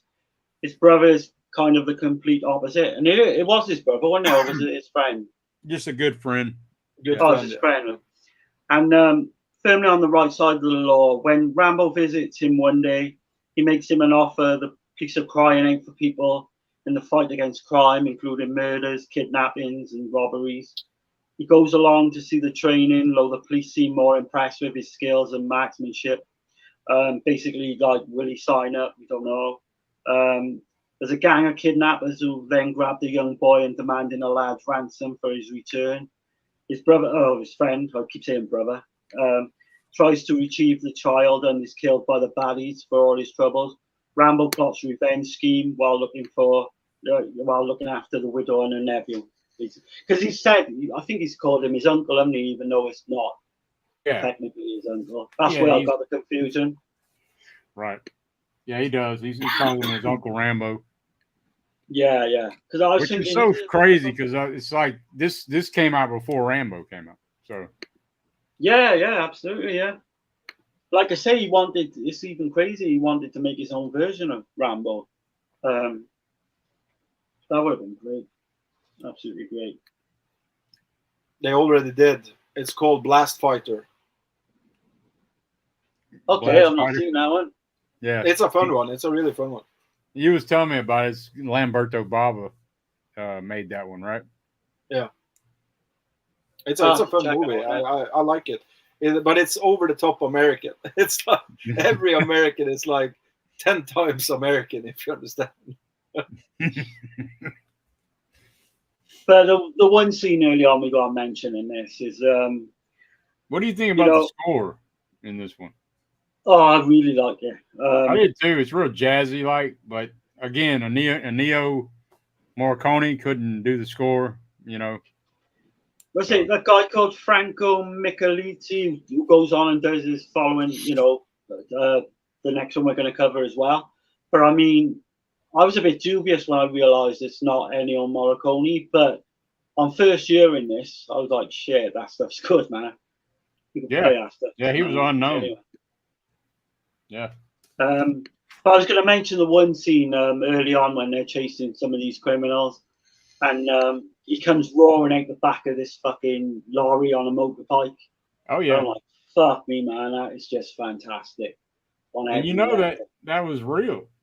Yeah, I do. Like what Gizmo was just saying about the him coming out of the back of that truck. Somebody came out of the back of that truck. You know what I'm saying? I think like this, they do really well with the stunt doubles as well, because unless I couldn't tell. Difference. I couldn't tell. No. Well, I mean, it helps. He's got his face covered with a bandana, and he's got big ass goggles on too, so that helps. But I think they should have gone a different route with the bandana. But no, The thing he has on his head. I think that thing looks a little bit silly. What? The thing he has over his head. I don't remember the name for it. It's like a do rag. Probably the red one, like Rambo. Right. But Yeah, I think it kind of looks a bit creepy, like when we see him on the opening in the bike and that fucking music score kicks in. And the pool big hall. shots. We can talk about Yeah. the pool hall scene too, man. That's fucking great. Oh well, yeah. You see it here. Yeah. Yep. I mean, I couldn't really tell that wasn't him doing certain things in that scene either.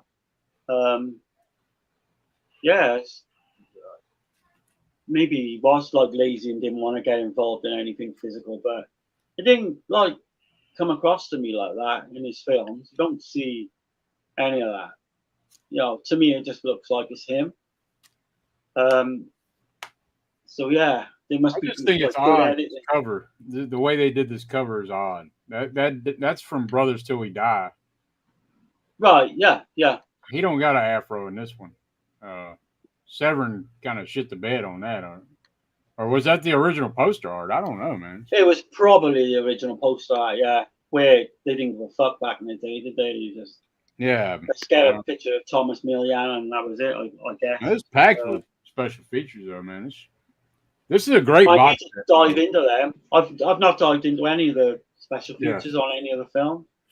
Yeah, I'll show it off again. This is a great set. If anybody's interested, I would wait. Don't pay. I think if you jump on there now, it's going for $135 on Severin's site, but that's going to come down half the price, I'd say. Yeah, at the convention, I got it for $80. I mean, but yeah. What do you think about because Joseph Cotton plays like this kind of crime boss or whatever? I thought, was his acting that bad on purpose, or was he just not into the fucking film or whatever? Because he kind of just talked the American Joseph Cotton. Yeah, he's a great actor. But he's not in this film, and I don't know whether that was done on purpose. Yeah, I didn't because think he kind of just talks through his fucking. If you notice and go back to it, kind of like he sleepwalks through the fucking film. If I had to make, one sort of bad thing about the film, I think it's his performance. But I don't know if that was done on purpose. I can't work it out. I don't know. It didn't take me out of it. Right. It just seemed a bit jarring to me. But maybe that was just me then. But I think that Conti guy, I think he's great in every one of these. Oh man, he's in all of them, isn't he? Yeah. Luciano Cantanacci. Is that how you say it? Cantanacci, yeah. Cantanacci. Yeah. I can't wait to dig into go into his filmography and maybe have a look at what else he's done. Because I'm sure he's probably been in a few Giallos. He was in Bava's Kill Baby Kill. Right. Okay. Yeah. He's perfect for these heavy roles in these films. Yeah. The only he's kind of looking like Savalas in Kill Baby Kill. The ball. Right. Yeah. You see, my kind of only thing about it is because he's in all of these, you kind of get a bit jumbled up at times. But he always plays like this big bad boss, and but yeah, he's fantastic. He's someone who really need to maybe get a spotlight on and cover a whole fucking load of his films at some point, because no one talks about that guy. And fucking hell, he's fantastic. He's another one that could have gone over and played a baddie in maybe like the Bond films or something, Right. But yeah, he plays Conte. This guy's fucking just got no fucking morals whatsoever. Yeah, man. That scene though with him, he handcuffs him to the girl.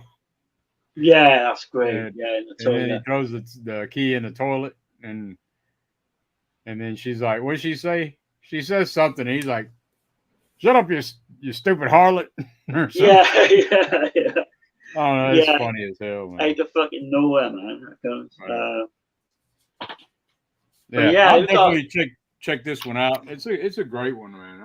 I dig it a lot. A lot of people like it. Just tripped me out. Lindsay said this was mediocre.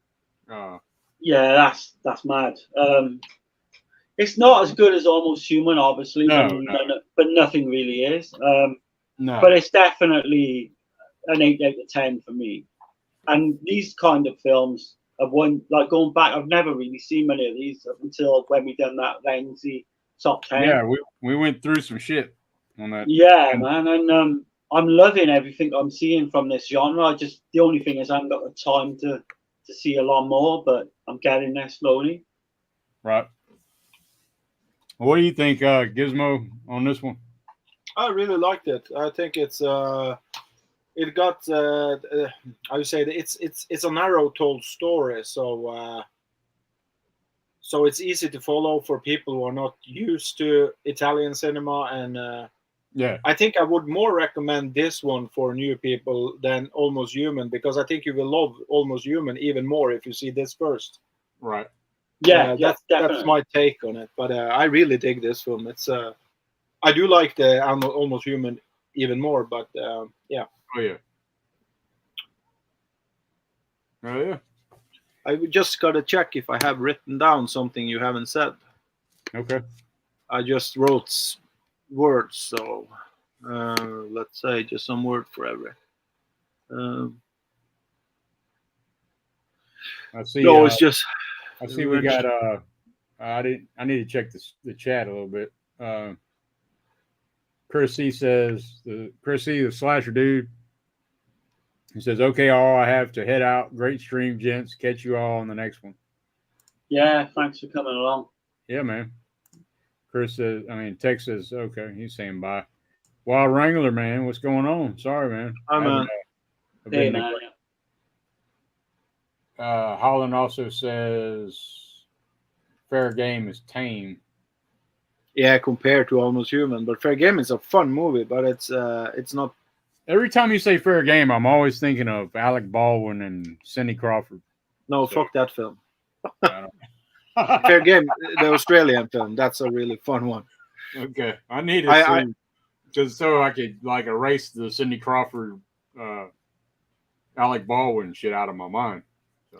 It's the most easiest rape revenge movie you could ever see, because it's a fun movie. It's not like, I actually wrote down the line you said, Dirk, too, also that, but I wrote it in Norwegian English just because I remembered it after he said it. But yeah, life is just one hole, and so on. Yeah, man, it's a great line. Man. Yeah, I love that.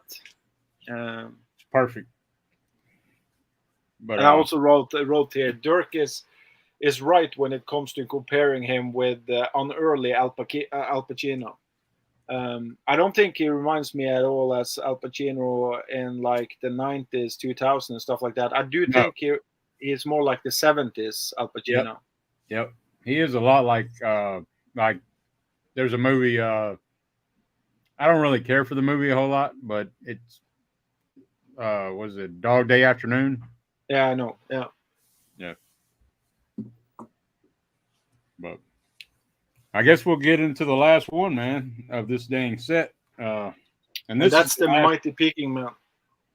Oh. Yeah. I was just looking through my Italian collection, and I was just I want to ask you quick before we go on the next one, if it's okay. Yeah. Have any of you seen this one, Hitchhike? Yeah. No. What did you think of it? I love it. Let me see. Yeah. Who's in it? David S. Yeah, and maybe Franco Nero. Yeah, it's a really fun one. Kind of like a road movie in a way, but if you could, like with David Hess, he's obviously done Last House on the Left and House on the Edge of the Park, but that's kind of an unofficial trilogy with Hitchhike. I won't go too much into it and spoil it. There is a fucked up scene in the film where they are screwing with the wife to Franco Nero, I think it is. Yeah. And that scene really fucked my head up when I watched the film. I never seen this one. Have you seen this? I've not seen that one. No, I've heard of it. So though. I can do this afterwards, so we don't fuck up these films we are talking about. I just had some title stuff that I was wondering. Yeah. No, Hitchhike is a great film. I got a stack over here. We can go through some at the end if y'all want. Yeah. My battery's on 41%, so it should be all right. And Dirk, here is the one. Yeah, man. Highly recommend. Yeah, I I need will to watch get it that. soon. Yeah. So I'm guessing I got at least an hour. I should be okay. Okay. So this is the final film that Millian and Lindsay did together, and that's Brothers Till We Die. Yeah. He's playing what is it? The Hunchback. Yeah. He plays the Hunchback of Rome, I think it was. Right. He plays him in another film, the Tough He One. plays it. Yeah, but he got a different name, haven't he? Moretto in the Tough Ones, which is confusing a little bit. And he ends in the tough. Spoiler, he gets killed. Vincenzo Morazzi, right? Yeah. Gabo, some shit. But and he's playing his brother too, which is Piggy or Pig Shit or Pig. I mean, he calls him Pigsty. Pigsty. Yeah, that's what it was. He wrote his own dialogue for this movie. I'm not being funny, but like you was on about the range of him before. I mean, he plays these two different characters, and fuck me, man, you would think they were just two different people. The way he does it is incredible. Yeah. I don't know any other actor who could really pull that off to that level. I was going to bring up though, before I get too far into it, that Lindsay gave a big shout out to Sid Mack. And right, okay, yeah. The dude that made Spiral Staircase. Yeah. He made another movie called The Dark Mirror. Right, and, yeah. And he said that was the first time that was ever done is from that guy. And manually had to do the frames like it was shot. So the way he explained is he would put a mask or something over half the camera. Okay, then, like the way he explained is very complicated. So, but anyway, he gave a big, massive shout out to Sid Mack. I don't know how you say it, but Robert Sidermack as well. I say it, but I don't know if it's right. But yeah, I was just going to bring that up and he said before, from 1945 to 1950, he was the master of the crime films. Yeah. And that's where he learned a lot from watching those films. Yeah, that kind of makes sense now you say that. Yeah. But like I said, he's the first one to do it. The split frame, same actor. Yeah. Something De Palma done quite a bit as well later on. Yeah. Well, having said that, early on in the 70s with Sisters, didn't he? Something very similar. But yeah. Did you want to go into the synopsis? Yeah, I've only got a short one really, but I think it sums it up a little bit. After surviving a botched hit, Vincenzo goes to ground and hooks up with his brother Sergio. They both have a plan to get revenge on the criminals who sold Vincenzo out. Police Inspector Sati employs a dragnet to find the brothers. That's basically it in a nutshell, I think. But this is a great film. I love this one. Yeah, man. I've never seen this before either. Right. Same here. I'd never seen this one, so really, really enjoyed it. I like the tough ones too. Yeah. Or Rome Arm to the Teeth, whichever. Yeah. I kind of don't want to get to a place where they all kind of blend in together. It's easy when you watch. Yeah, it is, isn't it? Because when you watch them one after the other, but I'm sure that's going to change in recent coming years, where I'm going to watch the shit out of these films. But this is great, yeah. Massive surprise, because I think coming later on as well, 1978, I thought maybe lens, he might have been off his game a little bit. But boy, no, his crime films are better than his Giallo films, and that's saying something for me. Yeah. I've not seen a bad crime film he's done yet, and this is no exception. Like, it's fucking fantastic. I like him a lot better. I think he does really good work with the cars chase scenes and shit. Yeah. Which Yeah, he did definitely. that in the Gialli too. You know. Yeah, absolutely. But yeah, the actual range of this guy playing this hunchback brother, and then he's kind of not. How would you say that he's kind of towards his brother? He doesn't give his brother, his younger brother. I say younger, they're twins or whatever, but any kind of respect or anything, does he, until the end? And it's like quite a heartwarming scene towards the end where will come to that, I guess. But he's always his brother really loves him, but he don't really show yeah, it, that's what I'm trying to say. You just said it perfectly there too. That's what I was trying to say. And that kind of happens throughout the film. His younger brother is always fucking loyal. He's doing everything in his power to, stop the cops. He'll do whatever he tells him to do. Yeah. Including eating some damn cigarettes. Yeah, that's fucking wild. That scene is. I mean, to have the vision to come up with that, with the Jesus Christ character and all that, that's some kind of fucking Charles Manson shit, isn't it, really? Yeah. But, yeah, that's fantastic. I wonder if he got that idea from Manson. Because that's what Manson would do, wouldn't he? He would drug, the members of the family and then claim to be Jesus Christ. So, very possibly he could well have come from that. Could have. But that scene is brilliant. So, yeah, that scene is brilliant. It's just fucking. I was just watching it, thinking, shit, man, this is great. And you got to see it. If you don't, obviously you don't know what we're, talking about, then go and see this just for that scene alone is superb. So does 88 Films have every one of these movies? Yeah, I think no. How many films are on the box set? There's 5. They lack one of the films. I don't remember which one. Free Hand for a Tough Cop. Yeah, that's the one. Is that the one? Yeah, because they have Tough Ones was one, right? No. In this set there's you got Almost Human, Syndicate Sadist, The Sick, The Rat, and the Fist, and Brothers Till We Die, and Free Hand for a Tough Cop. A Free Hand for a Tough Cop and Almost Human 88 film doesn't have so far. Okay. Right. Yeah.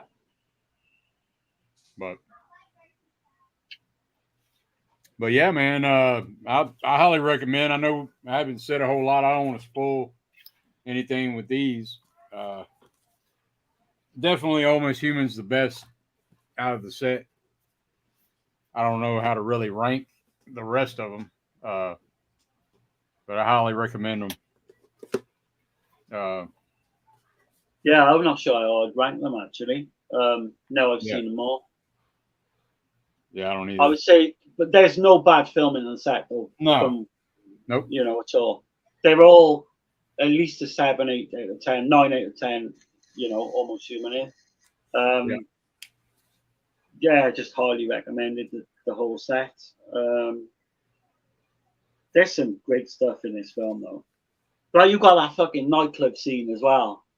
Yeah. And Brothers Till We Die on stage, that's bizarre, isn't it? They're all taking the piss out of him when he's dancing on the dance floor, and then he kind of turns it fucking on a 180 where he goes from this like stand-up routine. Yeah, they're making fun of him. They're all making fun of him because he's a hunchback. Yeah, he's dancing around, and then but he flips it. He goes along with it. He goes along with it and shit, and then he gets on the stage and starts cracking jokes about himself. Right. And then they're not so happy after because then he gives them all a bunch of X-Lax to eat. Yeah, didn't you find that part bizarre? When they come out with that, I was thinking, shit, like, Because he said Because they at were one all stage uptight, basically. They're all constipated, uptight, rich people. yeah. Because he uses a machine gun, doesn't he, at one point, and then you think he's going to blow He the starts fuck out of all of them. Yeah, Yeah. he starts blasting. But that scene is kind of political as well, Yeah. about how the high society see, lesser people than themselves. And I thought he made a good statement there, Lindsay, to be honest. But he don't usually do that in a lot of his films, political. And Lindsay type of was guy. not, he wasn't on, he didn't have a dog in the fight. He's kind of like me. Right, yeah. He was an anarchist. Yeah, What yeah. they say about Lindsay, he was like, fuck all that shit. But like, without going into a tangent, Fulci was totally against the Catholic Church, wasn't he? And that comes up in a lot of his films. Yeah. Oh yeah. Because he lost faith apparently when his wife. A nun must have raped him or something. I think his wife was diagnosed with cancer. She committed suicide. Oh yeah. And then his daughter died in a car accident a few years after, and he completely lost faith with everything. I don't want to go into a Fulci tangent, right? But that's why it comes up in a lot of his films against, the Catholic Church. I'm sorry, guys. I got to step out one more time. My son and them, they're acting crazy. So hold on just a second. All right, man. Yeah, no problem. But yeah, what was I going to say? You've got that nightclub scene. And again, how would you, like, Gizmo, how would you rate this in terms of the box set in general? I haven't seen the other films in the box set. I just seen I these keep three. forgetting you haven't. Yeah. Sorry. Yeah. Are you going to plan to get that box set at any stage, or? But I have 4 of the films, so I will probably pick it up because I'm a big fan. So, but I will wait if they have that. They had like a sale last year where they dropped all the boxes to 50%. I bought 3 of their boxes, box sets when they did that. So I'll probably, if they do that again, I will probably pick it up. Yeah, because I was reading, there's a couple of different, like the editions you've got like different commentaries and stuff. So what we got in the box set? On Brothers. On Brothers, yeah, for sure. Is there like a Troy Howarth commentary? Maybe, if I'm reading right. Troy Howard, yeah, and Natalia Thompson. Heart of Rome, an interview with composer Antonio Venditti. Master of Funk, an interview with composers Franco Misalisi. An introduction with Mike Malloy, director of Eurocrime. Oh, that documentary's fucking mad. Have you seen that documentary? I haven't seen any of the bonus on this one. I saw on this one. No, I saw on Almost Human was the one I saw the stuff that was on it. Because there's a documentary solely called Eurocrime that's all about the Italian crime films, these catastrophe films. I think I've seen it. That is fucking great. Okay.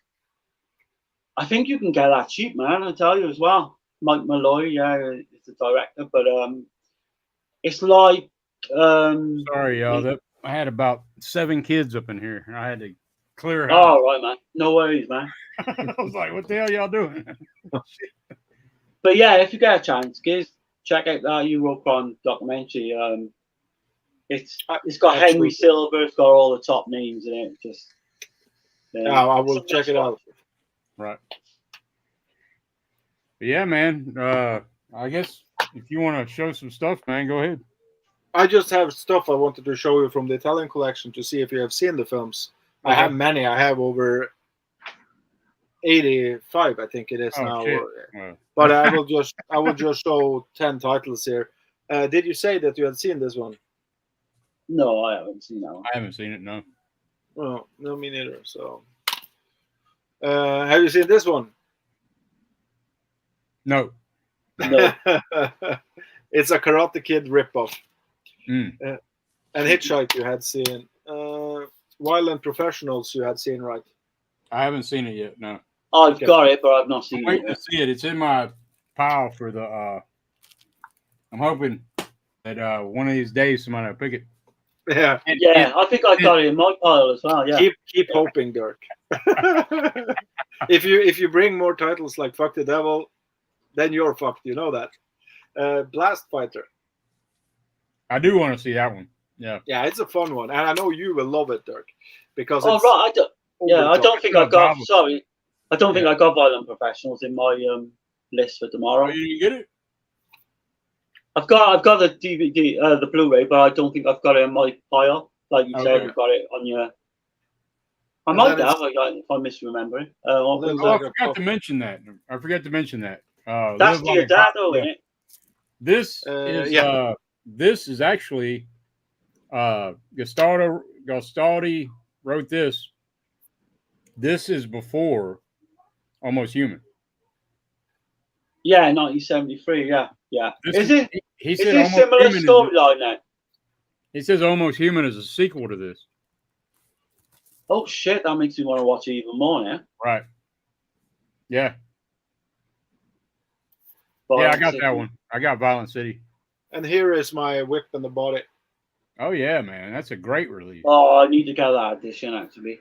I've never seen the film, but I just blind buy it because it looks so good. I need that edition. I got the Kino. Oh, piece of shit. But I've got that edition of Hit You in the Dark. oh, you do? I actually like that film a lot. Yeah. To go back to our Lenzy stream, Yeah. I mentioned that quite a bit. It's okay. It's not my favorite, for sure. It's like his downslope, I felt like. But This one is pretty fucking brutal. I love that film. Yeah. Yeah. I need to actually get that edition. But there's And a if box there's set coming out now. If there's a schlock from Italy ever made that I recommend everybody to see, just because it's so dumb, it's actually fun, and it's Hands of Steel. oh yeah, I've heard Right, a lot yeah. about it. I've heard a lot about it. It actually is fun. You can't watch that film without laughing your ass off. It's so fucking stupid and silly, and yeah. right. Claudio And- Castanelli died on set in there, didn't he? On this one? helicopter accident. Yeah. I didn't He know. had a helicopter accident. That's what I heard. Yeah. I don't think it was anyone's That's old boy fault. from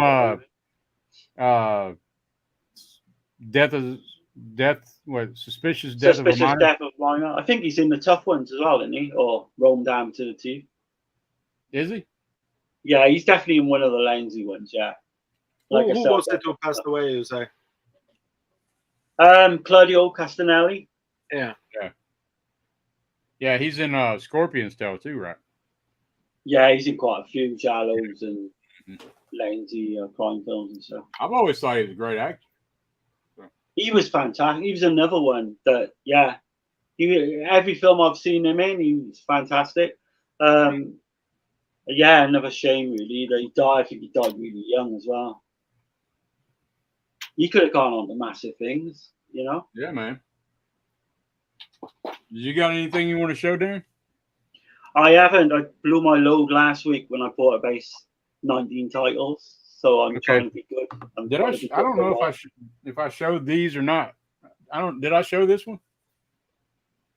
Yeah. I did. Oh, the German release, yeah. Okay. That fucking looks amazing, man. Yeah, it is, man. I'm Okay, so tempted to get that. That's the only one I showed from last week. I got this one in. That's one I need Contraband, to do as well. Contraband, yeah. Which that got a side slip. Pretty cool. What company does that do? This is Cauldron. Oh, right, yeah, they got some good releases there. Yeah, Cauldron Film. This has got an alternate cover, but I like that cover better. But it's got what's his name? That's Fabio Testi, right? Yeah. I've heard really good things about I it. still haven't seen this, but I heard this is very violent. So we might be getting into this at some point. Yeah. And then I got Darren's package in. So I got Unseen the Darkness, which I still haven't seen. But That fucking film is great. I know Yeah. I'm biased, but I think ready to it's check best. it out. For You've sure. got two women on a bike ride going across like the French countryside getting stalked by a killer. Brilliant. Oh, yeah. And this is a great release. Darren hooked me up, man. That's awesome, man. I really appreciate the hell out of that. No problem, $4 a man. year. I just hope you like it. Man, I think I will. I mean, I know you were going to damn, pick it it's for. heavy too, man. It's got some weight. Yeah, it's really good addition. I know you were going to pick it for Eurocult, but I will give you the heads up that I think Dana and Steve don't like it. Ah, So whatever you pick is up to you, mate. right. Okay. I don't think they're big fans of it, but yeah. And then here's some more I got in. Got a few Criterion. Orson Welles, 1984. Nice. I know y'all have probably seen that, right? Yeah, going back, man. Yeah, that's an old one, which is pretty relevant today. Yeah. Then I got this 4K of The Seventh Seal. Nice, man. Yeah. Swedish, the biggest Swedish film ever made. Yeah, man. I've never seen it. Really excited for it. I've mentioned it to people, but they always like give me the stink eye for some reason. I don't know what's up with that, but whatever. And then Blood Simple. Oh, yeah, that's pretty good as well. The Coen I brothers. heard about the title. I never seen the film. Yeah. But Criterion had their sale going. Yeah. And then I got this in today. Who is in Blood Simple? Who is in it and who directed it? The Coen brothers. Yeah, Right. right. That's the one. Yeah. Yeah. I know the film. I haven't seen it. Yeah, Joel and Ethan Coen. It's one of their first films, right? Yeah. Yeah. 1984 is when it came out. Yeah. I don't know who's in it.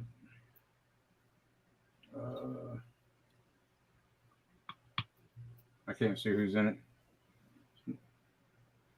It's got a bunch of special features on here, though. But yeah, I mean, the Coen brothers, you can't go wrong.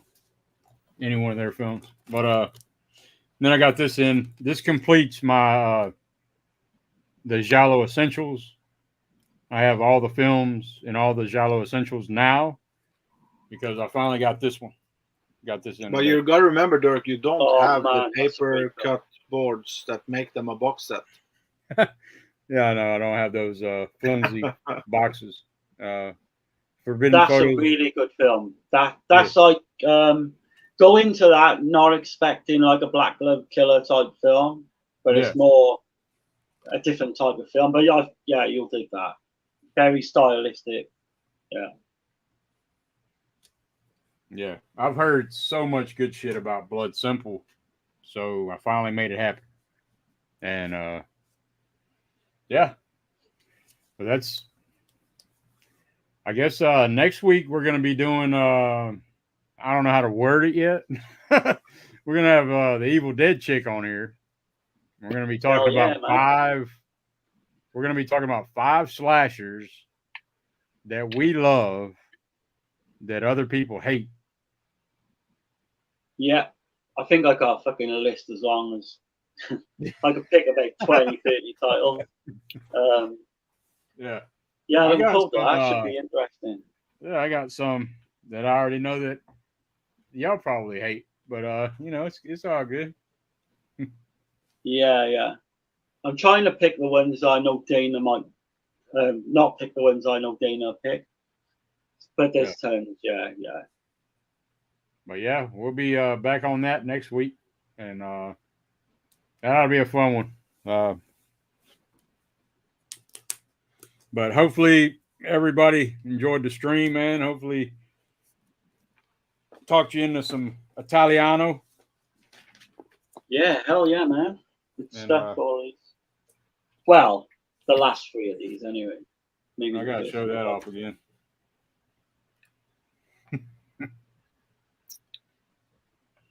But awesome, man. But yeah, man, I guess we're gonna get up out of here and catch y'all next. Well, actually, we're we're gonna be on Gizmo's channel tomorrow. Yeah, look forward to it. I still got to watch the films. I'm going to do 2 tonight now after this. I got And 2. then I'm going to do 2 tomorrow day. Okay, I got 2 left. So I've already watched Fuck the Devil 2, Return of the Fucker. And I even watched all the shit, all the other shit too. There's little short films. There's a beer commercial he does that's fucking crazy. Trying to think of the name of that shit. But did you watch the interview? Or we can take it tomorrow. But yeah. Let's see. Oh yeah. So there's a short called "The Day of the Incredible Monster from the North Pole." Yeah, that was pretty funny.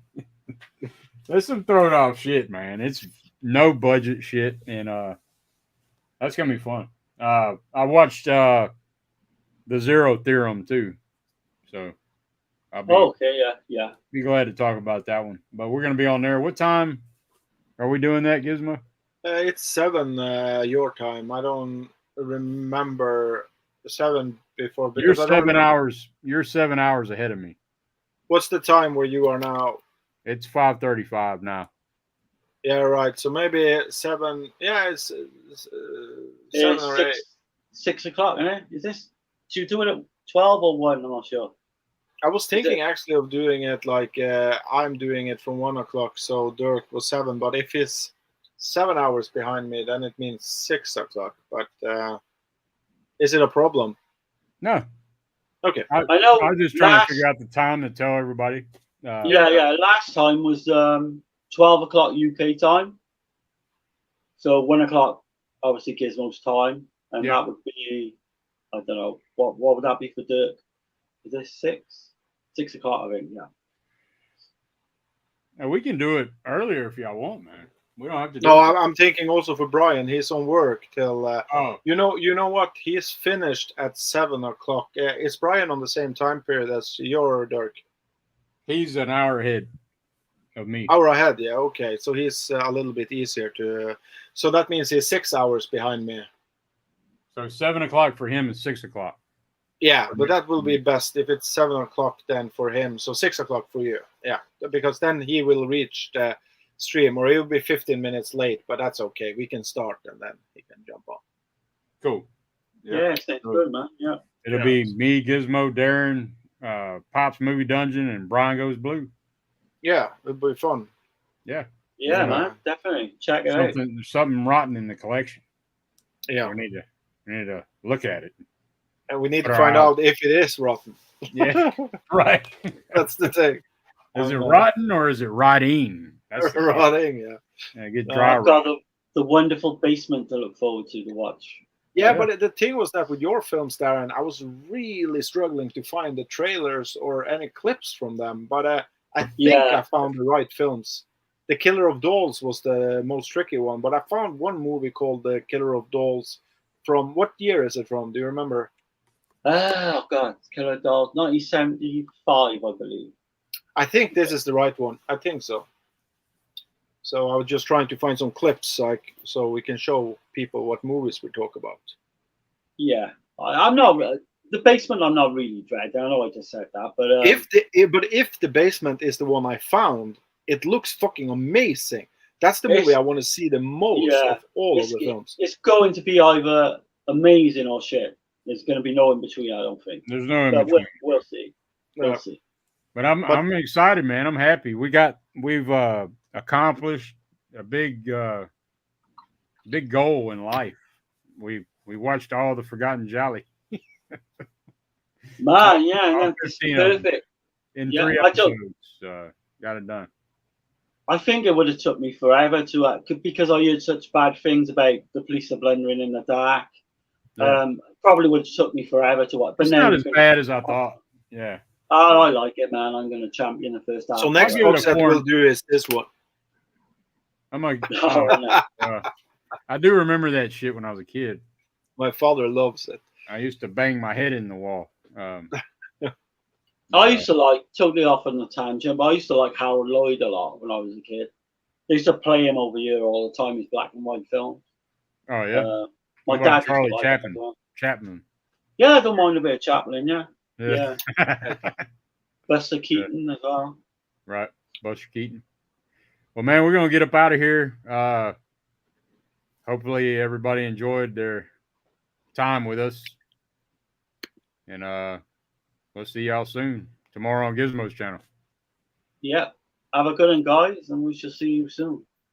Yeah. See y'all later. Bye.